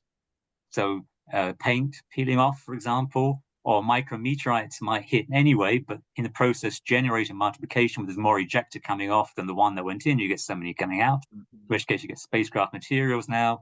Something can hit a solar panel. So you get this multiplication of small debris in certain orbits where the spacecraft was, and then those orbits evolve over time. So you will find that the natural debris is a background, which itself is not properly measured and monitored, even though it's coming from interplanetary space and is typically at a higher speed. Unfortunately, you go around the solar system and monitor it, but persuading a scientific body to do it in Earth orbit is not easy. So its monitoring in Earth orbit hasn't been that great either. But the answer to your question is it will depend on the size regime you're looking at and the orbit you're looking at as to which is dominant and in which epoch. And a good run, if you run master, for example, for a given orbit, will tell you this information for your chosen orbit. But yes, as a rule of thumb, we say that once you get into the larger objects, the meter scale objects, it's going to be anthropogenic, that is, result of the human activity. Then as you go smaller, it will vary, and sometimes in some orbits you'll find micrometeorites first, but then there'll be a period where there's the anthropogenic debris again, and at the smallest sizes you might find it's what's coming in continually from interplanetary space which dominates. So there's no one answer, and that's why you should run master. We'll say master since we're sitting here on this side of the Atlantic, or ORDEM if you're on the other side of the Atlantic, and to try and understand not just the flux, but also the impact speed, because the impact speed depends on basically the inclination of if you're the target, shall we say, then if you're an inclination of polar orbit, 90 odd, 98, say, degrees, you will find the impact speed of the debris is peaking at 14 to 15 kilometers a second. Whereas if you're a lower inclination orbit, you will see that the impact speed actually will be almost bimodal. There'll be a peak around 8, another one about 12 kilometers a second. So you've got the combination of the hazard due to the flux itself, which may be anthropogenic, which may be natural, and you've got the combination of the debris impact speed in some orbits, and that high inclination 800, 850 kilometers is now a very popular orbit, and there the impact speed is 15 kilometers a second, typically for the debris, so you're going to have problems. Absolutely. Max, would you like to contribute any thoughts on this particular part of the discussion? Well, the interesting thing for me about the man-made versus non-man-made is that again, when it comes to understand what happens, so what an anomaly might be due to, as I was mentioning before, is quite difficult to of course understand the origin. And if one looks at the forensics, let's say, of what happens to satellites, it's also difficult to identify responsibilities. And so if one wants to, say, regulate the space environment and introduce regulations, liabilities, and so on that help to reduce the problem, is also difficult to identify responsibilities, because we have a difficult task there to trying to trace back who caused the anomaly. Indeed so. As Catherine mentioned earlier, we were hoping to have Hugh Lewis on this panel, and though he isn't able to join us, I would like to sort of share an insight that he was kind enough to share with me a little while back. So the question that I had arose from a couple of graphs generated by ESA that I think Holger will be very familiar with. So one was the graph showing the population of objects in Earth orbit versus size, and you get to these very large populations of millimeter-sized particles, numbers that are irrespective of which version of the model you're running, well in excess of 1 million. But then there was another ESA graph that showed the lifetime of various sized objects in orbit, depending on their mass. And it was pointing out that if you're a sort of large satellite-sized object, your lifetime in low Earth orbit might be measured in tens to hundreds of years, whereas if you come down to much, much smaller sizes, sort of centimetric and millimetric sized objects, the effects of things like solar radiation pressure are much greater, and the lifetimes of the very small objects are much smaller, measured in perhaps weeks to months, rather than years and decades and centuries. And that puzzled me, because it seemed to me that if the lifetime of the very small stuff was very short, then perhaps the population of that small stuff should be very low. And so I asked Hugh about this apparent contradiction, and he said, but the thing you've probably forgotten, Stuart, is that there appears to be a very high generation rate, and that actually the small population is getting added to all the time. And I wonder if I could ask, Holger, do you share Hugh's view that actually what's actually going on above our heads is a very frequent collisional environment where lots of small debris is being generated by untracked objects all the time? Yeah, thank you, Stuart. No, I couldn't use any better words than you. I can share that to the last digit. Really, this is absolutely correct. We have a dependency of orbital lifetime and area to mass ratio. And the area to mass ratio, if you assume spherical objects, is just proportional to 1 over the diameter of the object.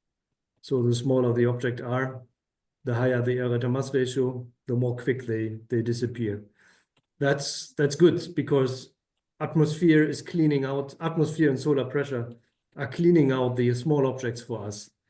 But what is happening, and indeed, and Hugh said it correctly, is that we are overcompensating this decay with the reproduction of new objects at a higher rate than the decay can absorb. This is quite frightening, because there are many people that say there are so many small objects. Why, ESA and everybody in the world, why do you only look at the big objects when it comes to mitigation and removal? Well, this is the answer, because the big objects, they are recreating the small ones with every event they cause, with an explosion, with a collision, immediately at factors of 100,000 or more.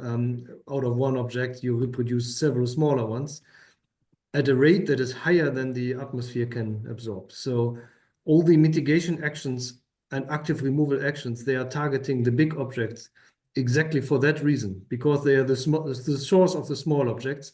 The small objects will decay, the big objects do not. The big objects reproduce the small ones, and therefore they need to get out. So this is exactly for me, a very clear way to go. Maybe not so easy to explain in one sentence, but this is exactly the mechanism that is going on in the background. Yeah. Can I ask Mark to comment on this issue? So you in your previous contribution talked about, the potential closing velocities of stuff in Earth orbit, and in low Earth orbit, a head-on collision is on the order of 15 kilometers a second. My understanding is that a lot of the micrometeorites are coming in considerably faster than that at the sort of speeds that comets do around the solar system. So is it correct to understand that, a greater proportion of the fragments that are being knocked off of the stuff that's in orbit is coming from the natural flux rather than the man-made flux? Is that a correct interpretation? Well, there are several issues. One is the speed. Yes, from interplanetary space, you've got a typical speed of an object coming from direction. The comets, you might prefer certain directions. The natural micrometeorites depends on their size and their source again. But yes, it will be a higher speed impact, and that will be bad. But they tend to be smaller. So it's like being sandblasted rather than being shot with a BB gun, if you want to use a crude analogy. And therefore, it depends on both size and speed. And so if the smaller ones are dominated by the natural micrometeoroids, which are faster, then that might not be quite so severe. It's the occasional large one which is severe. But then we've got more frequent larger ones, as we were just saying a few minutes ago, perhaps in the more critical size regime, where you will be generating a lot of similar size or slightly larger objects. So the multiplication factor has a size thing built in, size of the impactor and the size of what goes out again. And therefore, as has been pointed out, if you have a catastrophic disruption event and litter the whole space with a vast number of these in one go, you have a big, big problem. Now, getting rid of them, you can look, for example, for satellite testing, and people think, oh, some of the satellite testing where people blew them up deliberately from the ground, that's shown that you get rid of stuff very fast. But that tends to be in low orbits, because that's where the weapons can easily hit something when you're doing the test for the first time. So some of those were in rather low orbits. Today, you find more and more satellites about, as I said, 800, 900, 1,000 kilometers up. And there, you've still got the solar radiation pressure, but the aero drag is a lot less. So you're going to find that a lot of this anthropogenic, I keep saying anthropogenic, but the stuff that comes from human activities in space, that will linger perhaps longer in those orbits and even higher orbits, GEO, you will have a bigger issue to get rid of anything if something happens up there. But of course, the population is less, so you've got a larger volume. But modeling to try and take account all of this and see which is the worst is underway. There are people who are trying to do this, and in the end, we've got data gaps. Trying to put something into a model where you don't know the flux reliably, you do need some more reliable data, complete with orbital trajectory. So there's no point in knowing your amount of debris if you can't track it and give a velocity vector, an orbit, in other words, for that, because that's what you will need. Otherwise, you're just going to have statistics again saying, on average, there's this amount which your spacecraft will fly through. And so you've already smeared stuff out. So what you'd really like is to know what the population is with a velocity, an orbit attached to it, and know the orbit of the debris and the orbit of your spacecraft to get a proper representation of what's going on. Mm-hmm. Yeah, thank you. I've been fortunate enough to be on the advisory panel for Holger's space safety program, and to address your point, Mark, I'm a huge supporter of the idea of the Sailor spacecraft, but it is one spacecraft at one orbital altitude, and I have suggested that Holger should be given the budget to have just not one sailor, but perhaps a whole crew of sailors to measure more than one orbital altitude to address this problem. I'd like now to turn to Andy Lawrence, who's had his hand up for a little while. Andy, you have a question that you'd like to put to us? Yeah, so I'm wondering whether anybody here knows what fraction of observed meteorites, i.e. shooting stars, are due to descending debris as opposed to natural meteoroids. Can we tell the difference between them because of the incoming velocity? And do we know if that rate is increasing? I mean, basically, I'm wondering whether we can use the atmosphere as a detector. Yeah, interesting question. So this is Max, Mark here. So if I can speak, people do this for natural meteoroids. They observe them around the world. They look for the trails in the atmosphere. Some people used to use radar. Other people do it using optical techniques. And they do try and measure that flux coming in and look to see what altitude things happen at to try and differentiate between the two. But you're getting more frequent reports of debris because not only is it more frequent, but because there are more people outside with phones, which they can point to the sky and quickly measure it. So you've got a dual phenomenon at the moment. One is the population coming in may be increasing, but then also the population of observers on the ground is also increasing. So right now you have to try and extract one from the other, but you've got also questions about what's the chemistry that's happening in the upper atmosphere, how they burn up, what altitude do they burn up at, what glow would they give, how do they fragment. So it's a fascinating question, and I'll pass you back to Mattivalana and apologize for jumping in. Max, would you like to comment? No, not on this. It's not really my area. Oh, okay. Well, perhaps I could, say a couple of things in response to Andy. So my understanding, Andy, is that the community of folks that are interested in, the micrometeorite flux have definitely been using spectroscopic techniques to look at the light that's emitted as things come in, and it provides chemical signatures of, the incoming material. And as you'll be aware, meteorites vary in their composition. So work is done in that area, and I'm presuming that if you're looking at a man-made object, you're going to see evidence of materials like aluminum or aluminium, depending on which side of the Atlantic you live on, as well as the sort of more common things that you find in meteorites like iron and nickel. So I think in principle what you're suggesting should certainly be possible, but I don't recall personally seeing any sort of papers using that as a technique to actually address the problem. Stuart, maybe I can jump in with one thing on what you said. So we are working on an ESA study to look at the spectra of re-entry objects from space, not from ground. It's not specifically meant to detect the difference between man-made and meteoroids, but the idea is, as you said, to detect the composition of what is re-entering.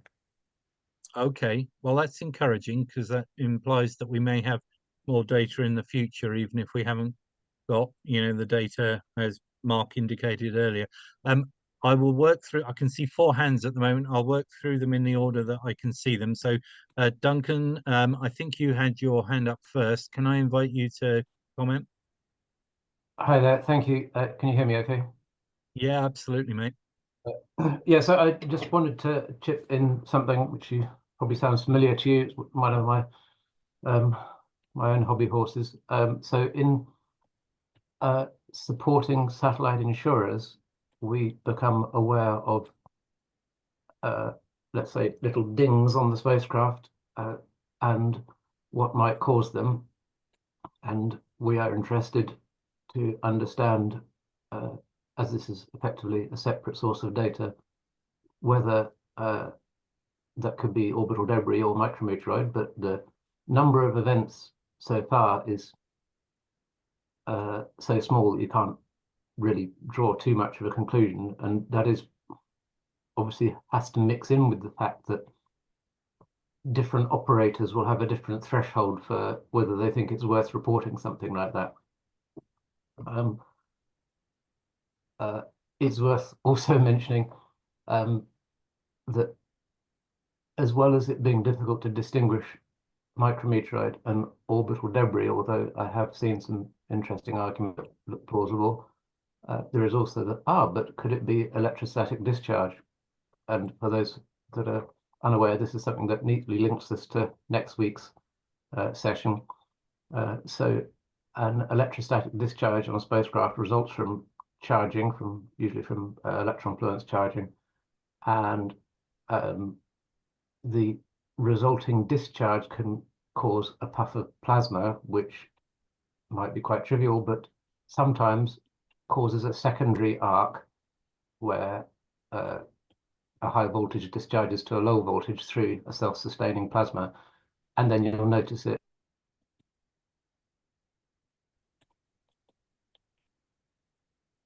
I think we might have lost a connection to Duncan. He seems to have frozen to me. I think the point that he would all be very interesting. You could talk about it more. And just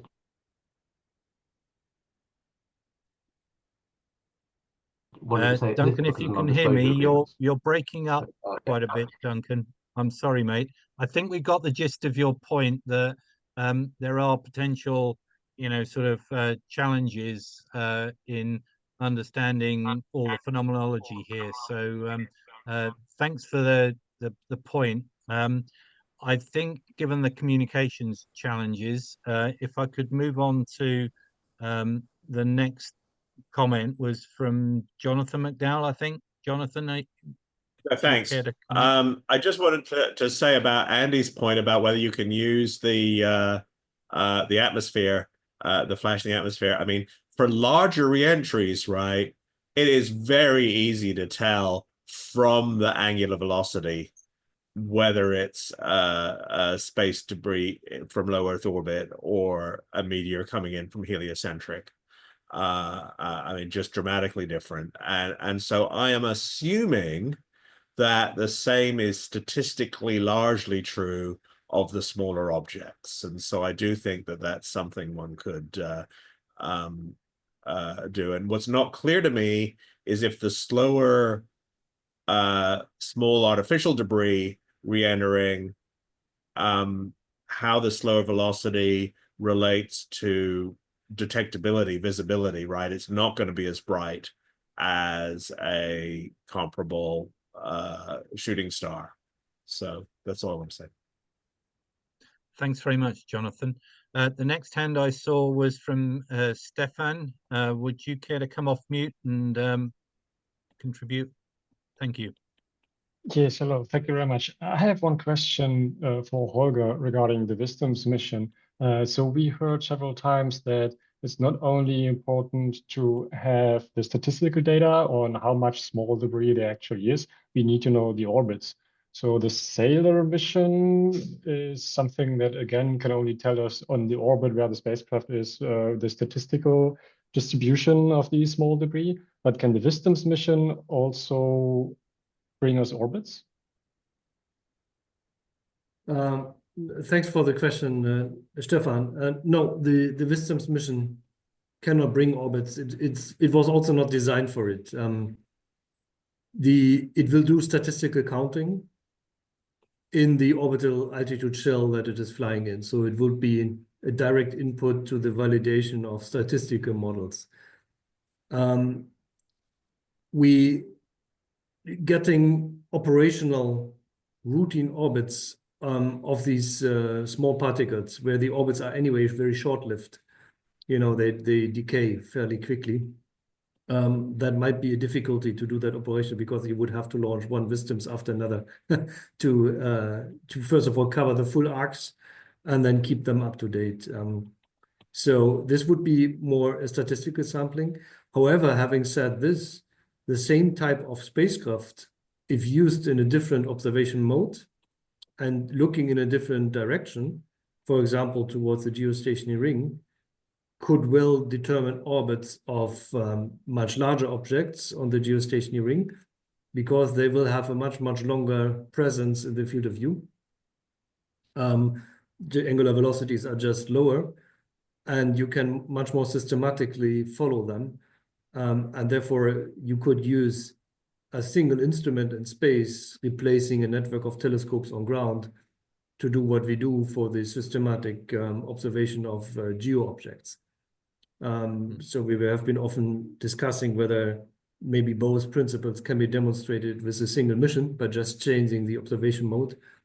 That is possible, but it would not work to determine orbits for the millimeter-sized objects directly in the vicinity. They're just visible for fractions of a second, and that will be too short. Thanks, Holger. Fiona, thank you for your patience. Would you care to ask your question? I think Jonathan and Holger have kind of partly I'm sorry, I am dark. This definitely fits to the topic next week when we're talking about atmospheric ablation, because part of that is obviously observing the atmosphere. So Jonathan and Holger did respond to that, and Phineas Whitlock is also on this call. So he's at Warwick. He works on SSD, and he's doing some work on what we're looking about, actually how you can observe different aspects of re-entry of objects into the atmosphere. And it is not as simple as people are writing about it. But come next week.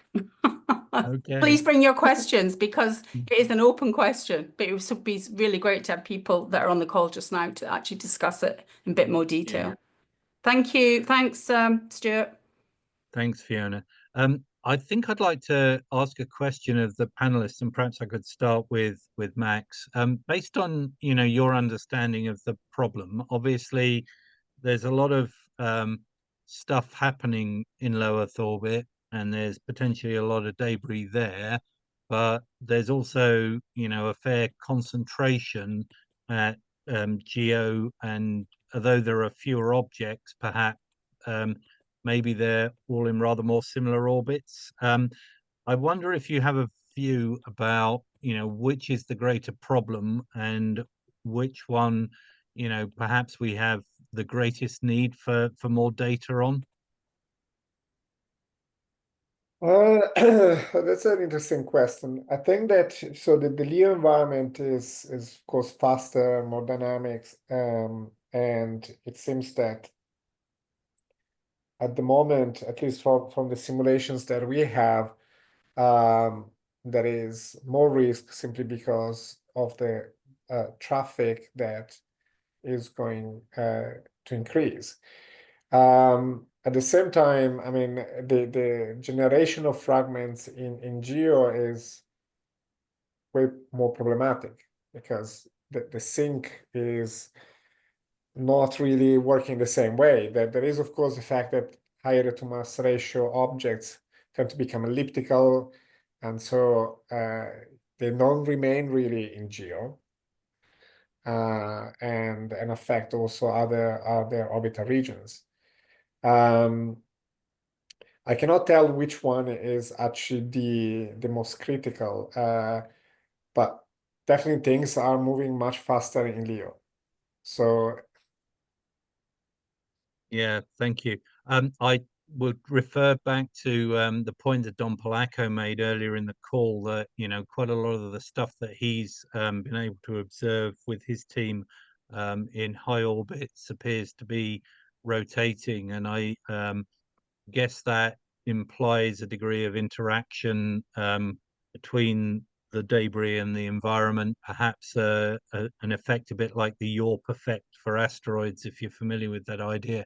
The radiation causes the incident on the objects causes them to spin up. And I think that's kind of interesting. It implies a bit of physics that perhaps we're not, doing particularly well at the moment. Mark, you alluded to various work that you've done on things in low Earth orbit. Have you looked at GEO, and do you have a view about, where the greater problem is? So no, I'm a low Earth person because it's basically, as Max just said, it is a dynamic one that we know is going to be growing a lot worse in the very near future. So it's right now the pressing problem. Similarly, the other pressing problem is the one right beneath it, the atmosphere, as has already been hinted at several times. We are about to significantly increase the contamination into the atmosphere. And so understanding that, and not just the flux, but the chemistry, that is going to be a growing issue. And again, it needs observations and it needs lab data, because in almost any chemistry process, you need to understand what's happening, the chemistry, to understand the hazard. So you will need both ground campaigns in the sense of laboratory spectrochemical work to understand what you're seeing when you do the observations of the atmosphere. But looking higher, I'm afraid, no, the problem's always been that's a bit more static. But of course, you don't deorbit those satellites the same way as you would from low Earth orbit. So there are older ones, potentially, as far as I can see, just sitting there nearby. What happens to them as the years go by? To me, that's what I would worry about. Yeah, there seems to be an increasing feeling that some of the graveyarded objects are nowhere near as, sort of safe, passivated and far enough away as we'd rather hope they would be. So I think we've got an increasing problem. Perhaps I could invite Holger to offer a perspective on this. Does GEO worry you as much as low Earth orbit, Holger? I'm clearly more worried by LEO. LEO is an environment with object densities on a factor of 1,000 more than in GEO. So the sort of risk of a collision there is a lethal collision, and a catastrophic collision with even more environment contamination is simply an issue for LEO. It's LEO where we have human spaceflight, so where we have astronauts, where we would probably have space tourism. And it's LEO where at the moment we see the biggest trend in future applications coming. Telecommunication basically moves from GEO into LEO. So I think this is the area of largest concern at the moment. And the situation, this is also the area where the situation is already very bad. So I think we need to keep an eye on it. And I think all the mitigation, you see that many nations, many regulators, and also ESA are taking steps to even watch this much more rigorously, with requirements that go as far as saying 90% disposal likelihood is not enough. It's not enough because it's not robust to a growth in space traffic.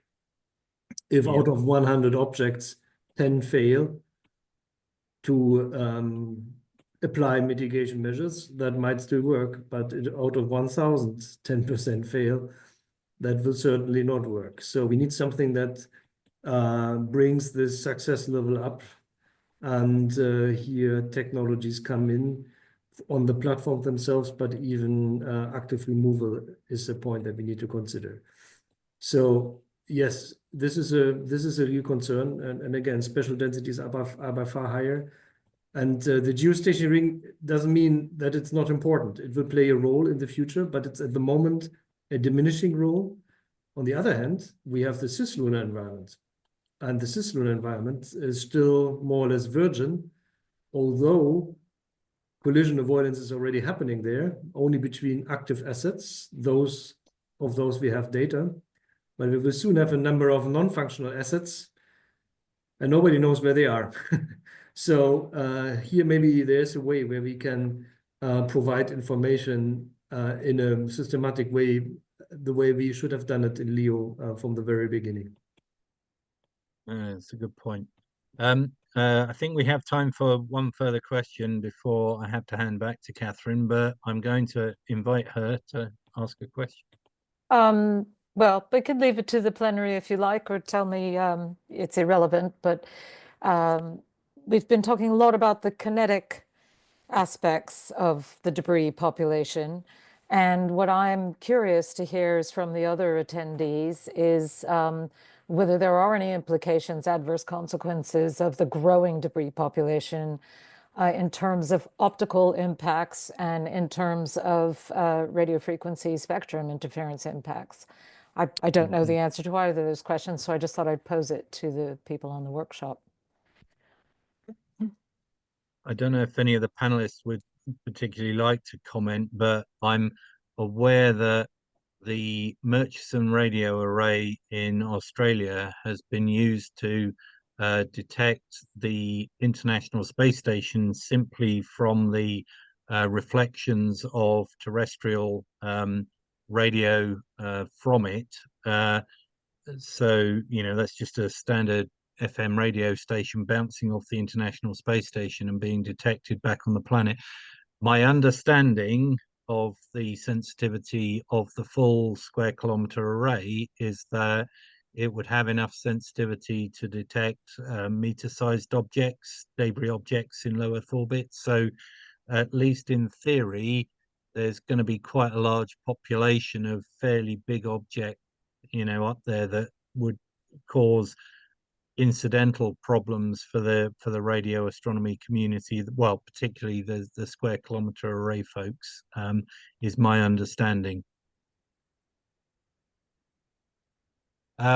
Robert. Yeah, just to answer the point about the optical, there was a paper about 4 years ago by Miroslav Kochevaj and John Barentine looking at the issue of just the general population of material in low Earth orbit. And, you know, they found, yeah, that was leading to a 10% increase in sky brightness by their reckoning. Now, I mean, don't have it to hand and the qualifications around that, but it makes reasonable sense, right? If you have more material reflecting a small amount of light into the atmosphere, that being scattered, then it will lead to an overall impact. It's not as drastic as, or not as obvious as a large satellite moving, you know, shining brightly in sunlight moving through your frame. But yeah, I can see how that overall effect is there. It's a monthly notices paper. It's it'll be open access, so it's easy to look at if anybody wants to see it. I'll try and post a link as well. Okay. Catherine, if it's okay, I'll just invite Federico to comment. He probably has a better understanding of the answer to your question than I do. Federico, can you come off mute? And yeah, just to clarify, the question was the reflection of radio signals from debris, right? From passive debris. Yeah. Yeah. Right. Yeah, we are thinking about that, but the thing is that that's a secondary effect from the direct transmissions or emissions from satellites, right? So we do think about it, and yeah, you're correct, Stuart, that there were detections of the ISS from simple, let's say, or normal FM transmissions, but also we did detect it using LOFAR, the radio telescope in the Netherlands. We detected bounces from Starlink satellites, which are fairly smaller than the ISS, from I think it's space situational awareness radars from a radar in France. So it's right. You need to have those two combinations, right? It's a very powerful source and a small body. Could be a piece of debris, so it could be an active satellite, and so because it's exactly the same thing, or you need a not so strong source as an FM radio, for example, and a larger body like the ISS. So, but I think if you extrapolate that into extreme sensitivities and not so small debris, yeah, I suppose you could enter into that regime that you start seeing other things. But we are focusing more on the active satellites and the larger reflecting things, I think we know where they are, so we can avoid them. Thank you very much. Okay, I think I'd probably better draw this section of the agenda to a close now and thank our three panelists for their contributions. It's very much appreciated. And I think you've provided, some very clear insights into some of the questions that we were addressing. And at this point, I'll hand back to Catherine to lead the plenary discussion. Thank you. Thanks, yes, and thanks, Stuart and the panelists. We really do appreciate your contributions to that. I think what has come out for me over the course of the day is that there are lots of interdependencies, and we will be exploring those again in the agenda that we're going to be going through in the second part of this workshop on the 10th of March. So, for example, we've talked a lot today about some of the consequences of atmospheric ablation, and Mark in particular mentioning, that impacts on the atmosphere of deorbiting all that debris is not something that's well understood. So we will definitely be talking about that in a session on the 10th of March, and I hope attendees today will be able to participate in that on that day as well. I think opening the floor up, our question at the beginning of the workshop was really trying to identify and prioritize where the key research gaps are. And it's clear that with the interdependencies, it's quite hard to make a top 10 list of individual pieces of knowledge that if we had them, all the rest would fall into place. But I would like to ask people for their reflections on some of those key topics where there's a sense that either the UK research community could do more to add to the global body of knowledge, or where actually there are real opportunities for international collaborations in order to plug some of those key knowledge gaps. Please put your hand up if you have recommendations or suggestions or just thoughts you'd like to share. I will, in the meantime, go back to some of the earlier conversation, because Stuart, you put an observation in the chat about if we were, may I ask you to, because I'm paraphrasing you, may I ask you to make the point, if we solve the problem of optical impacts by working with satellite manufacturers to change their materials, to turn them into darker objects so that they are not causing that interference. We currently today do quite a lot of optical tracking and monitoring, so we undermine our ability then to manage the population. And it creates another gap there. So I guess, one of my questions to everybody is, are there ways of designing solutions to some of these problems that don't have consequences that create other problems in their own right? I've thought the conversation about tagging, RFID, labels on at least active objects, that does nothing for tracking debris, but that's an interesting conversation. And certainly Martin's Thrymos intervention about being able to at least monitor how spectrum is being used, where it's being used, is another interesting idea. So I'm going to open the floor to ask if anybody has any views on either, where some interesting topics have come up, where you would say that is definitely something worth pursuing in the future, or areas where you think we've overlooked completely in today's discussions. Stuart.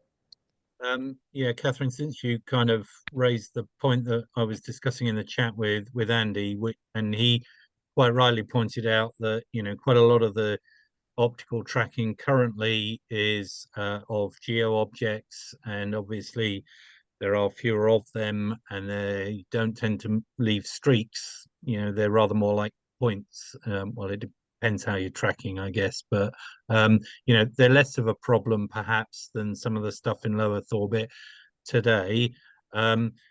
it's apparent, though, that the population of tracked objects in low Earth orbit is not complete, because not all of the objects in low Earth orbit are radar reflective. There was a campaign, and I forget the name, but it was conducted 25 years ago, where a lot of optical telescopes were invited to spend some time tracking stuff, and there was quite a large population of objects, some of which, I believe, one of which I think was even naked eye visible, which was probably a piece of blanketing that had come off a satellite, a large piece. You could see it with the naked eye.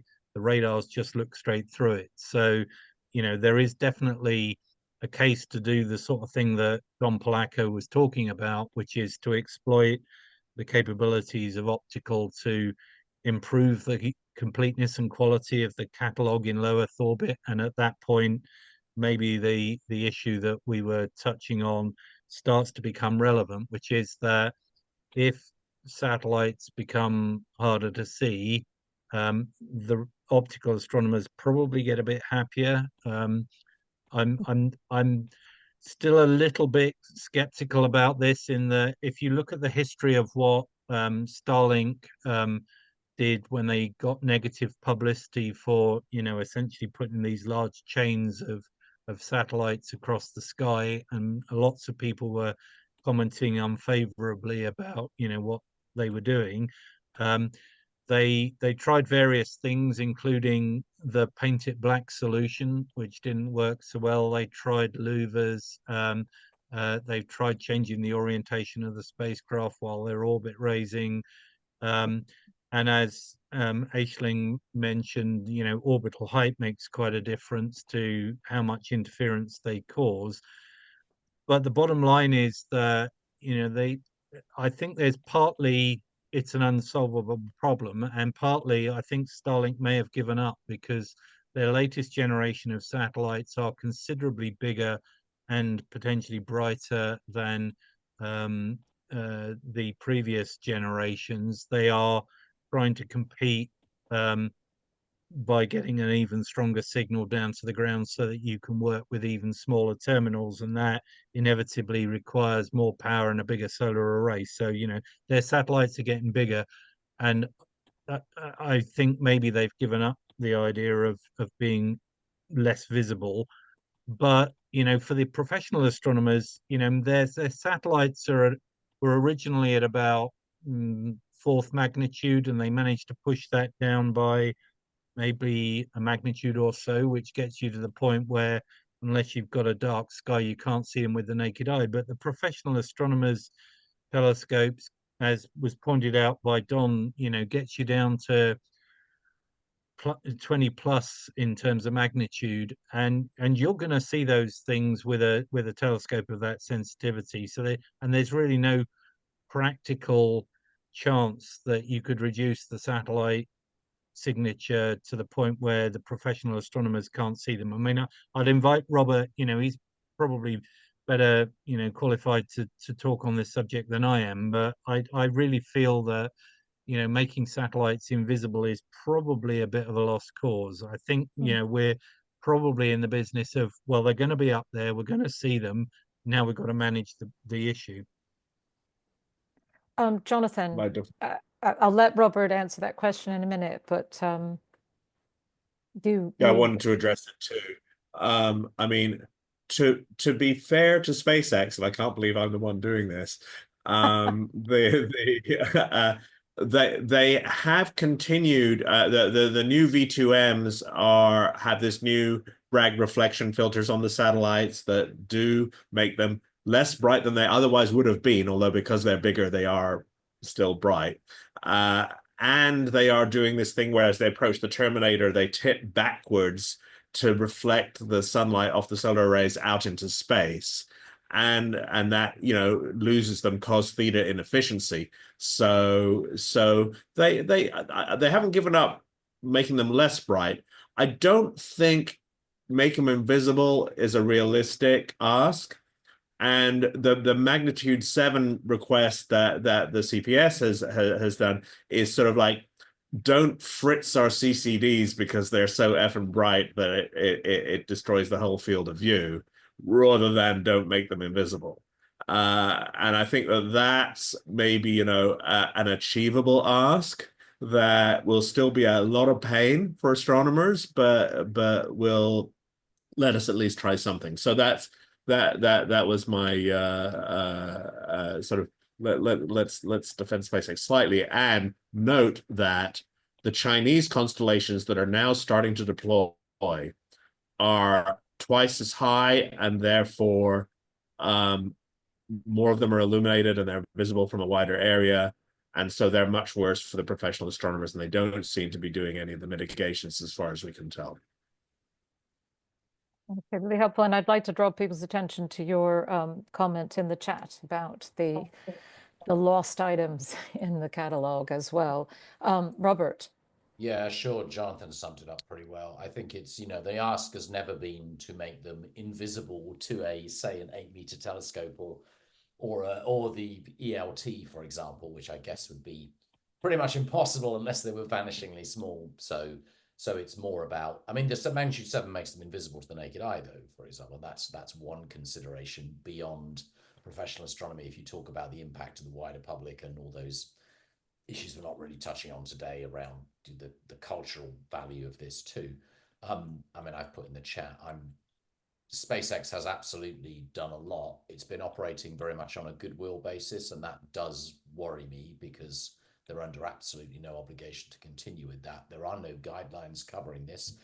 The FCC is under new stewardship. I don't know a lot about the new head, but you know, I'm not sure they'll be as sympathetic to the appeals the astronomical community made as the old one.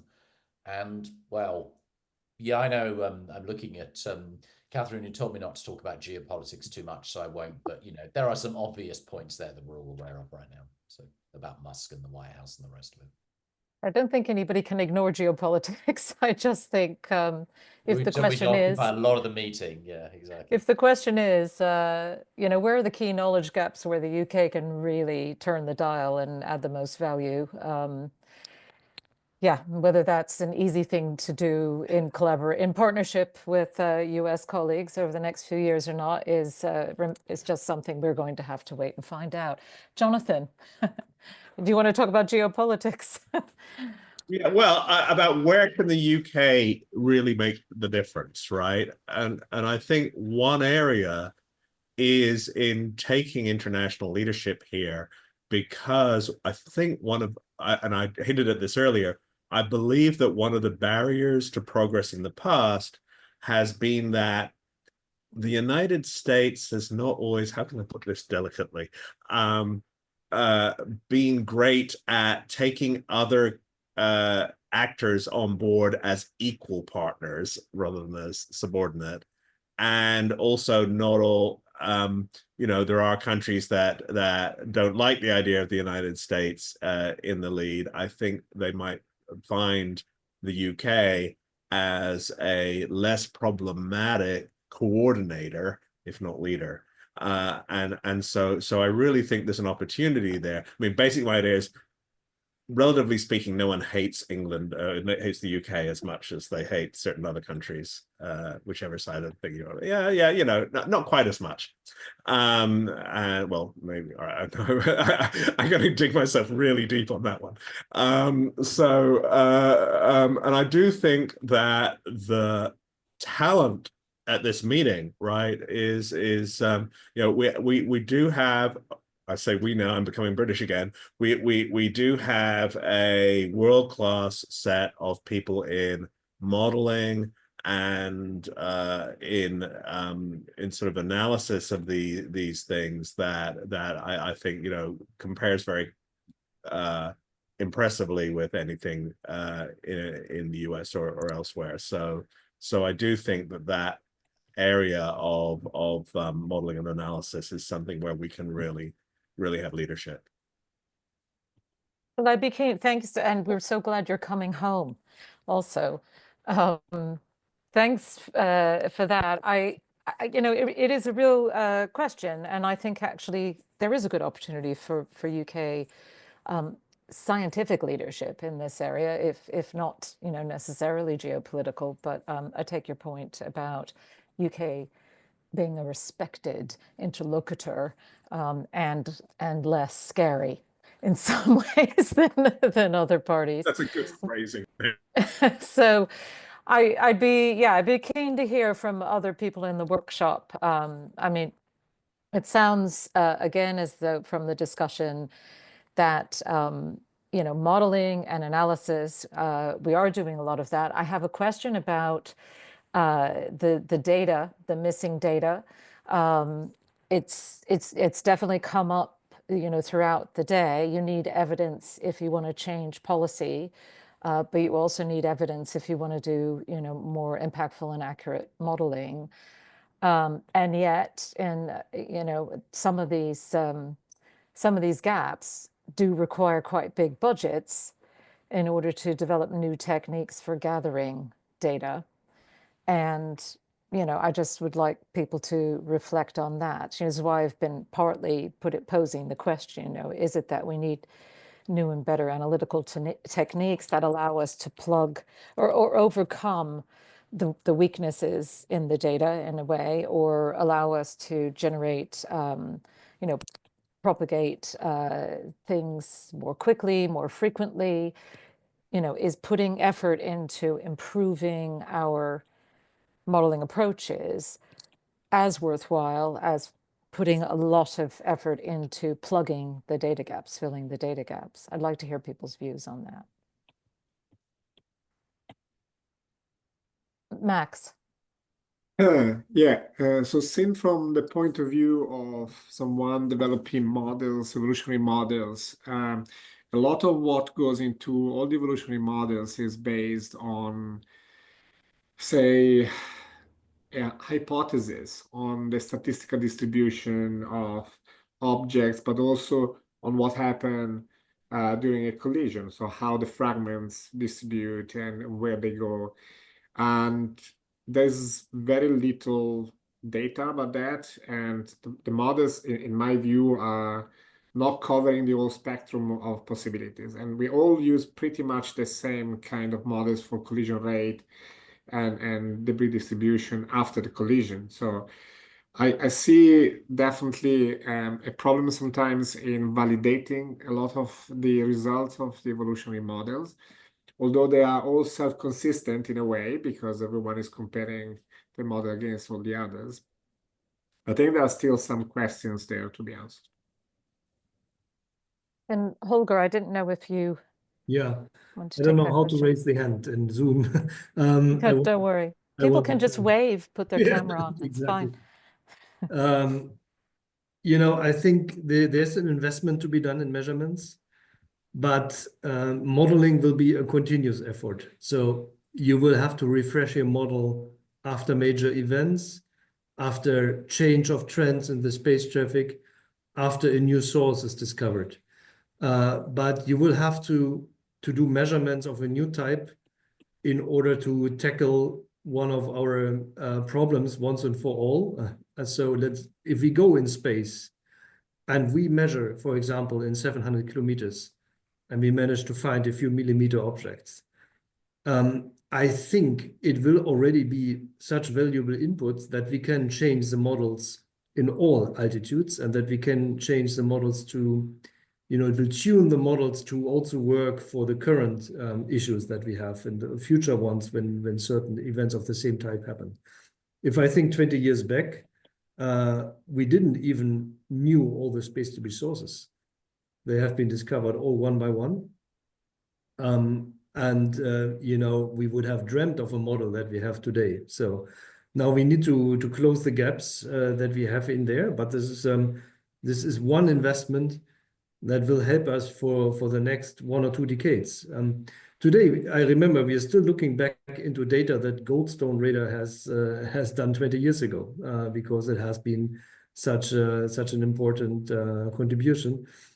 A similar role can play these measurements provide and serve us for the next 10, 20 years. And that doesn't mean that we have to repeat that every year.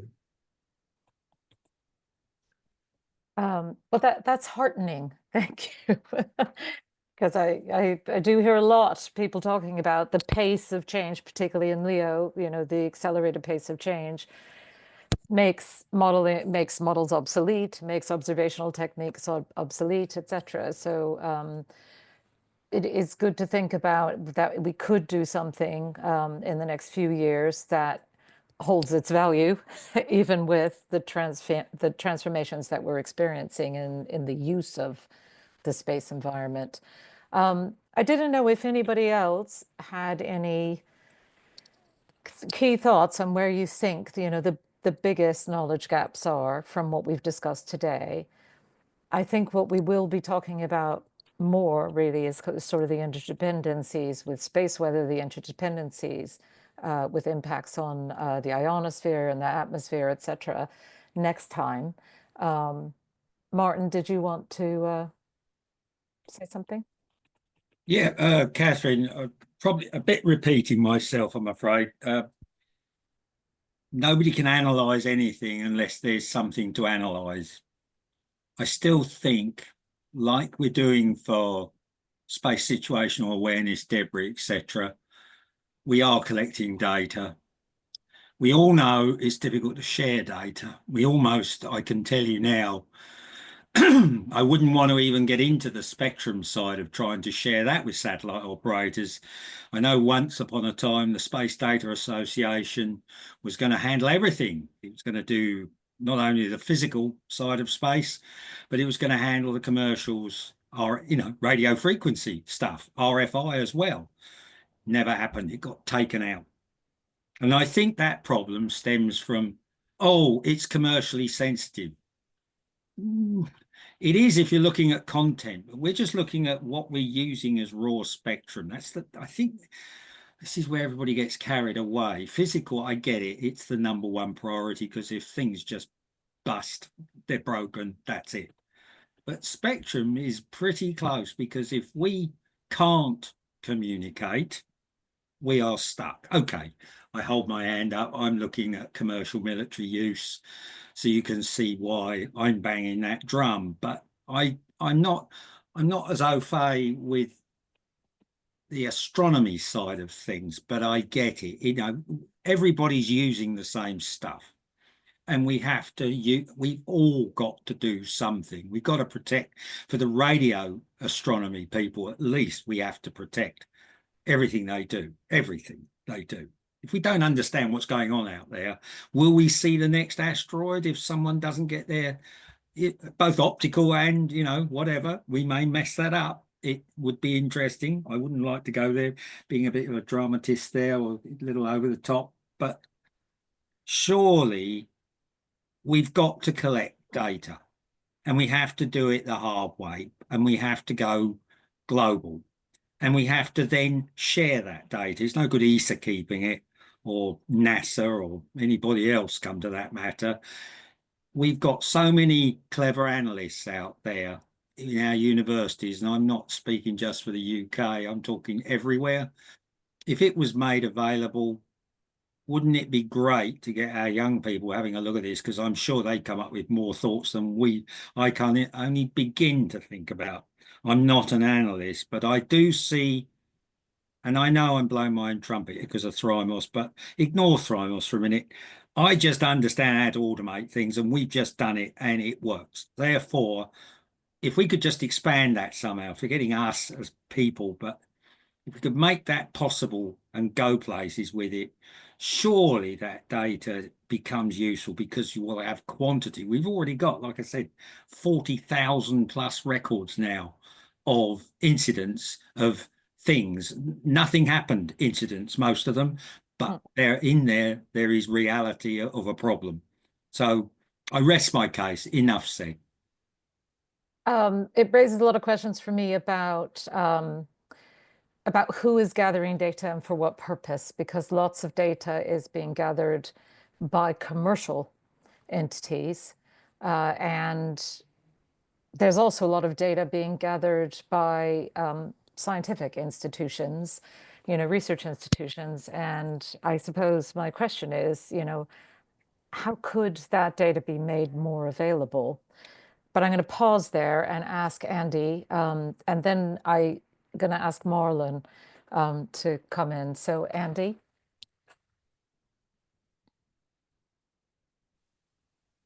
Thanks, Catherine. So yeah, no, thanks for bringing me in. So it's been really useful to hear some of the views expressed in the workshop, just in terms of the type of technologies that need to be developed and the gaps in understanding. I think to pick up on two themes. I think one on the space traffic coordination element. So we spoke about previously about the sharing of data.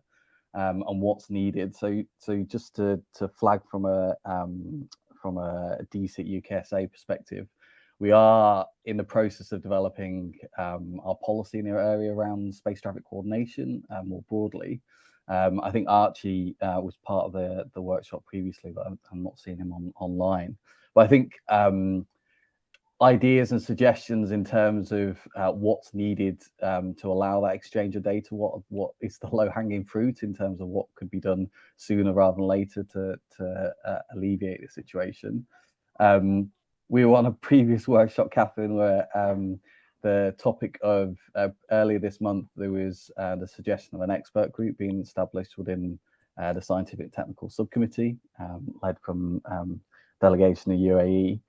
So there is conversations which are ongoing at an international level to try and understand what is needed, both between operators, but then also those regional safety centres in terms of baselining some of the services that they're providing. And I think in the UK, we're trying to define what is needed. So certainly any suggestions that could come out of this group would be useful. I think then turning to the topic of the environment, I think this discussion today has obviously brought up there's a number of different factors which are involved in terms of understanding and defining the environment. It's not just collision risk, it's the aspects around the interference with ground-based astronomy, it's the impact on the atmosphere. And so the challenge which obviously faces these development models is then how do you bring that all together, and how do you synthesize it into a metric or set of indicators which actually give you that understanding of how the environment is evolving. So I think one thing that would be particularly useful from this discussion and from the work that you're doing is to try and understand, well, what is the roadmap towards developing that metric, and what are the elements that we need to prioritize, because that metric will then inform where the technology should be focused. And that's certainly through the work that we do at the IADC, and obviously good to hear Holger on the line previously.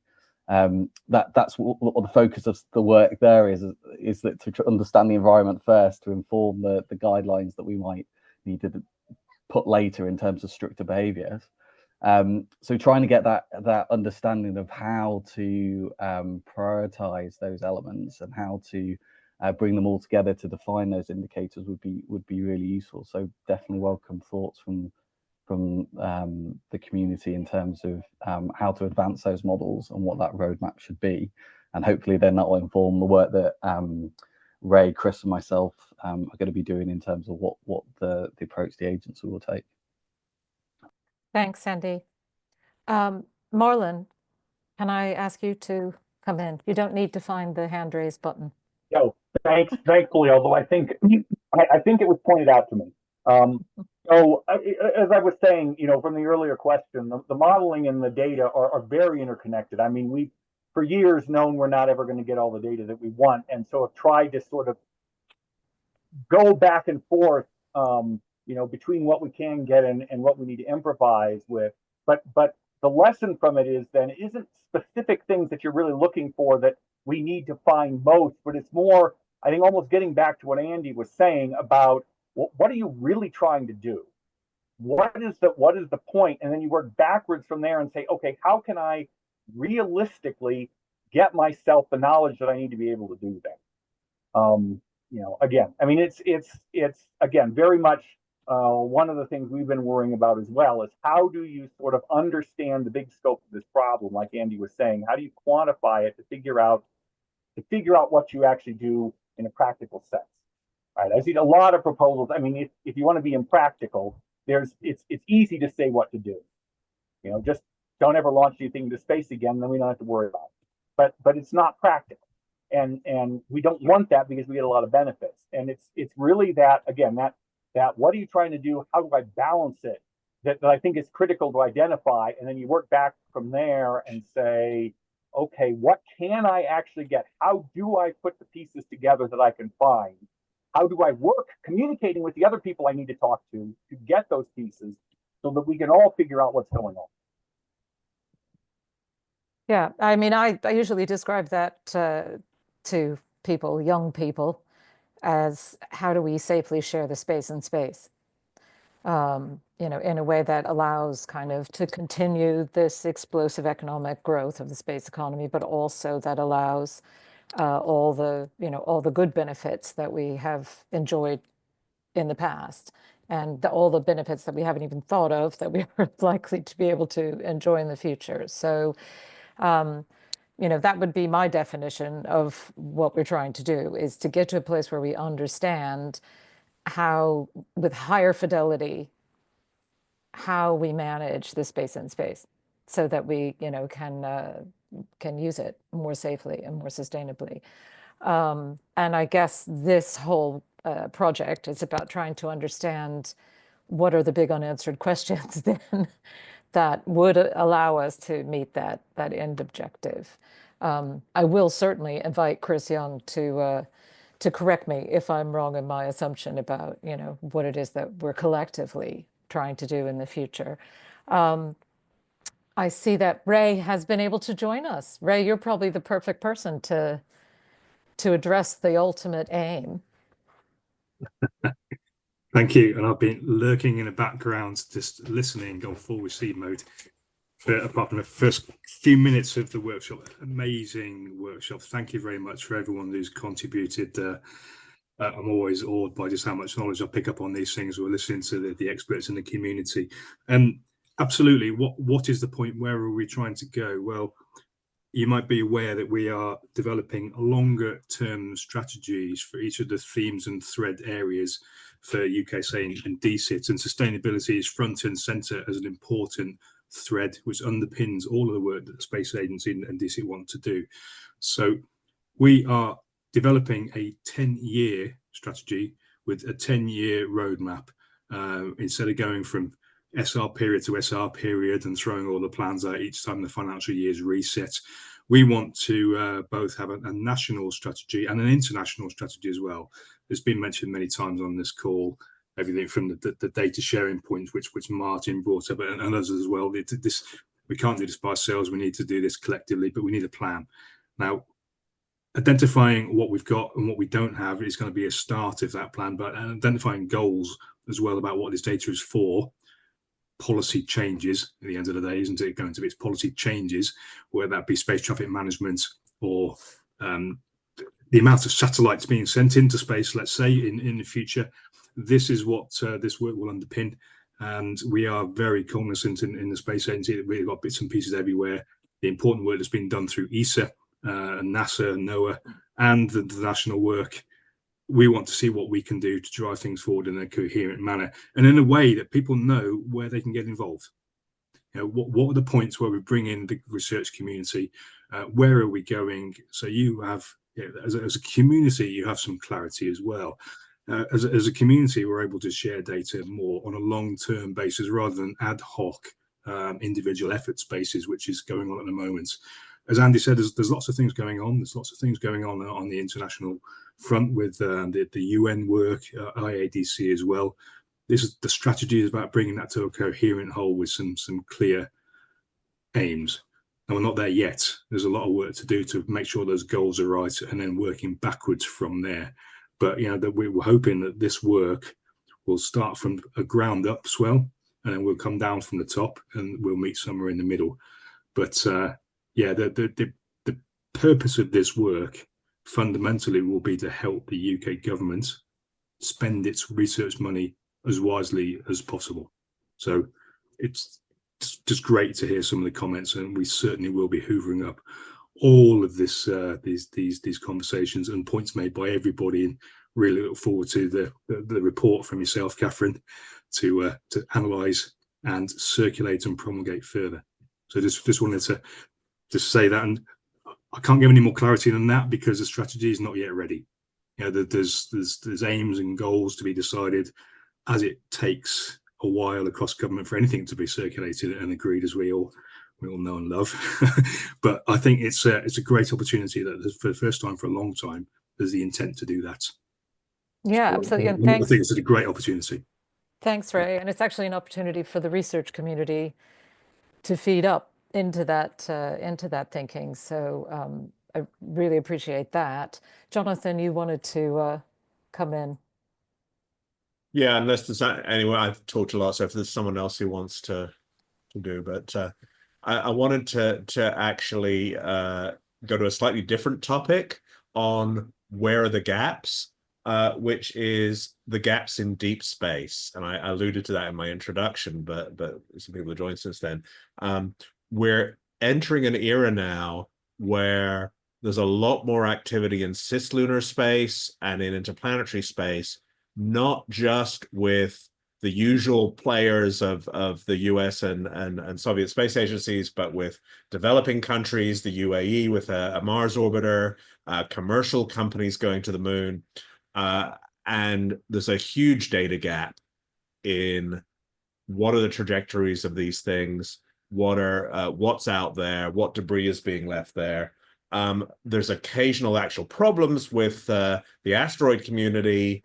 A famous example in just the past few weeks has been that asteroid that was cataloged turned out actually to be Elon's Tesla, and so that got some press, but it's not the only case like that of discarded heliocentric or cislunar space junk showing up as being cataloged as an asteroid, and so this is something we'd like to be able to disambiguate a bit more.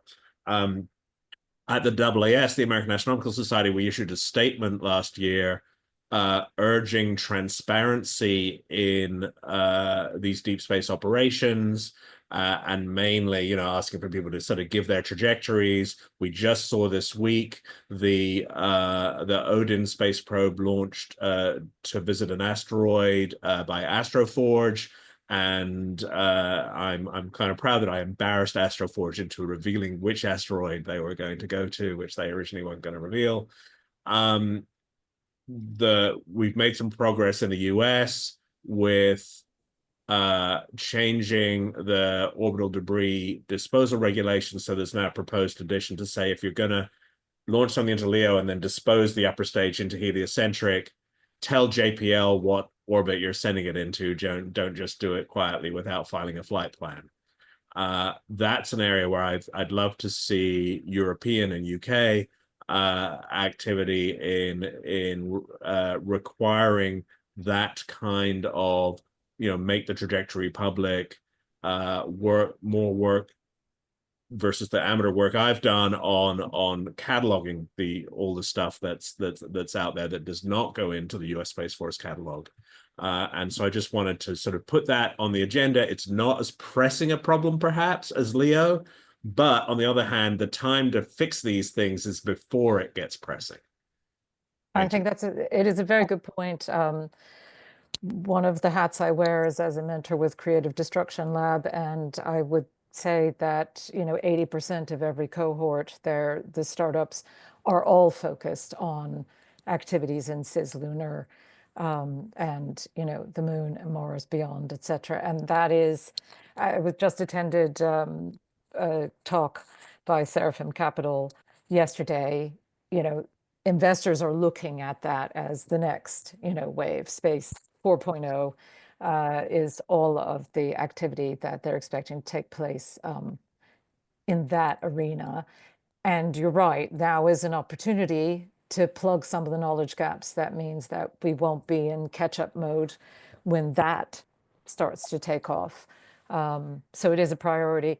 Quite hard, all on a 10-year roadmap, Ray, that might fit quite nicely. So I was going to say quite hard to make a budget argument for doing something now that plugs a knowledge gap that isn't going to actually be of critical importance until 10 years from now. But I think it's a really important point not to lose. Thank you, Jonathan, for that. Stuart.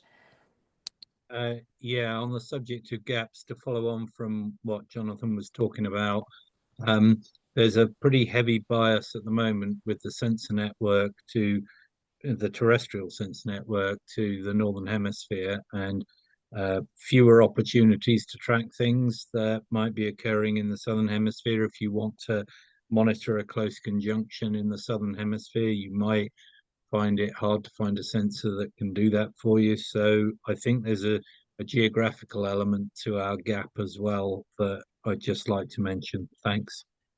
Okay, thanks. Max, I know we're going to lose you shortly. Thank you very much for joining us, before breakfast. Did you have any last thoughts you'd like to share before you have to shoot off? No, I just want maybe to stress again the interplay between data and models, and the difficulty in data sharing. So we are working on a platform to allow privacy preserving data sharing, which might be important and useful in the future because it would allow people to share sensitive data, whatever sensitivity that is, and allows others to use the data, but without necessarily seeing or doing something else with the data that might be not allowed by the data provider. But as I said before, a lot of what we do is based on hypotheses that are rarely validated against real observations. And if we want to define policies, indicators, metrics, and then we want to make decisions based on that, it is very hard to convince everyone that that is the right decision if you don't have a way to validate that.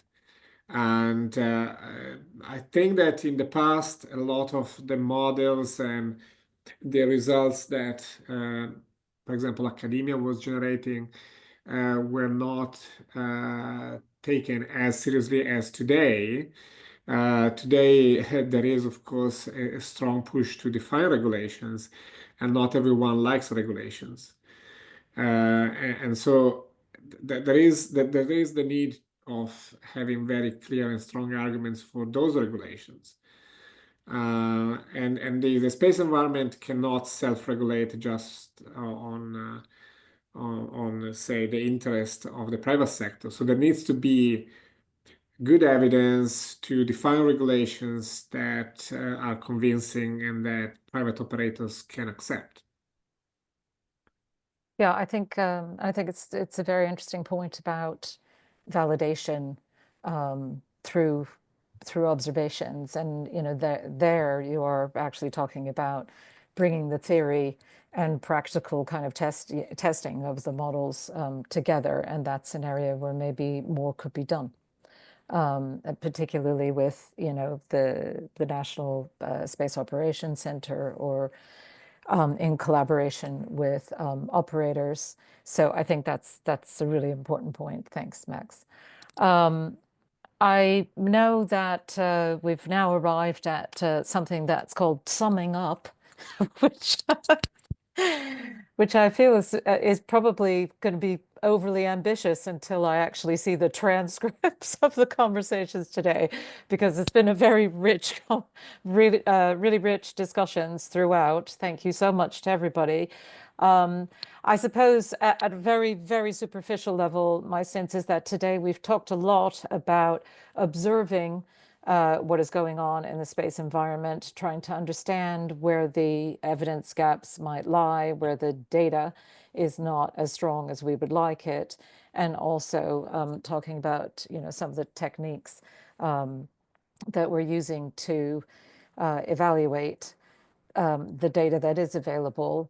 I think, as I've mentioned, what we're going to turn our focus to in the next part of this two-part workshop is really looking a bit more at interactions between phenomena in the environment. So, and thank you, Ian, for being here today, because you'll be able to reflect back in the space weather session on the 10th. There's certainly a big conversation to have about how well we understand the impacts of space weather events on the satellite population, on the debris population, and also on interference here back on Earth. We'll also be talking about that topic, which has come up a few times over the course of the day, around deorbit, reentry, and what the impacts on the atmosphere are, and indeed whether those impacts on the atmosphere will also have consequences for astronomy, because there's some emerging evidence that it will. And then finally, we will also be just having a discussion about indicator frameworks. Andy made it sound very straightforward, the questions that he'd like to see answered in his contribution just a few minutes ago.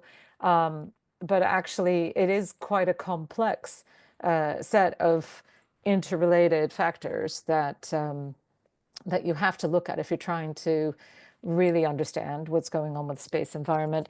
And I think one of the big questions that I'm going to be posing to the attendees on the 10th is just a question of how can you make it simple enough so that you can make progress? Because if you just sit and pull your hair out over how complex the interdependencies are, progress, will be very hard to make. So I'm going to leave everybody with that challenge of thinking, if you were writing a 10-year roadmap, what would you put in year 1, and year 5 instead of year 10?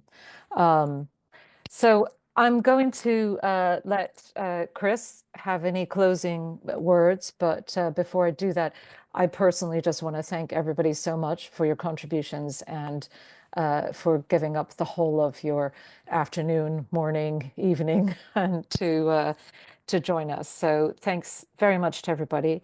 And Chris, I'll just let you have the last word. Thanks, Catherine. I think you covered a lot of points. You're right about the interdependencies.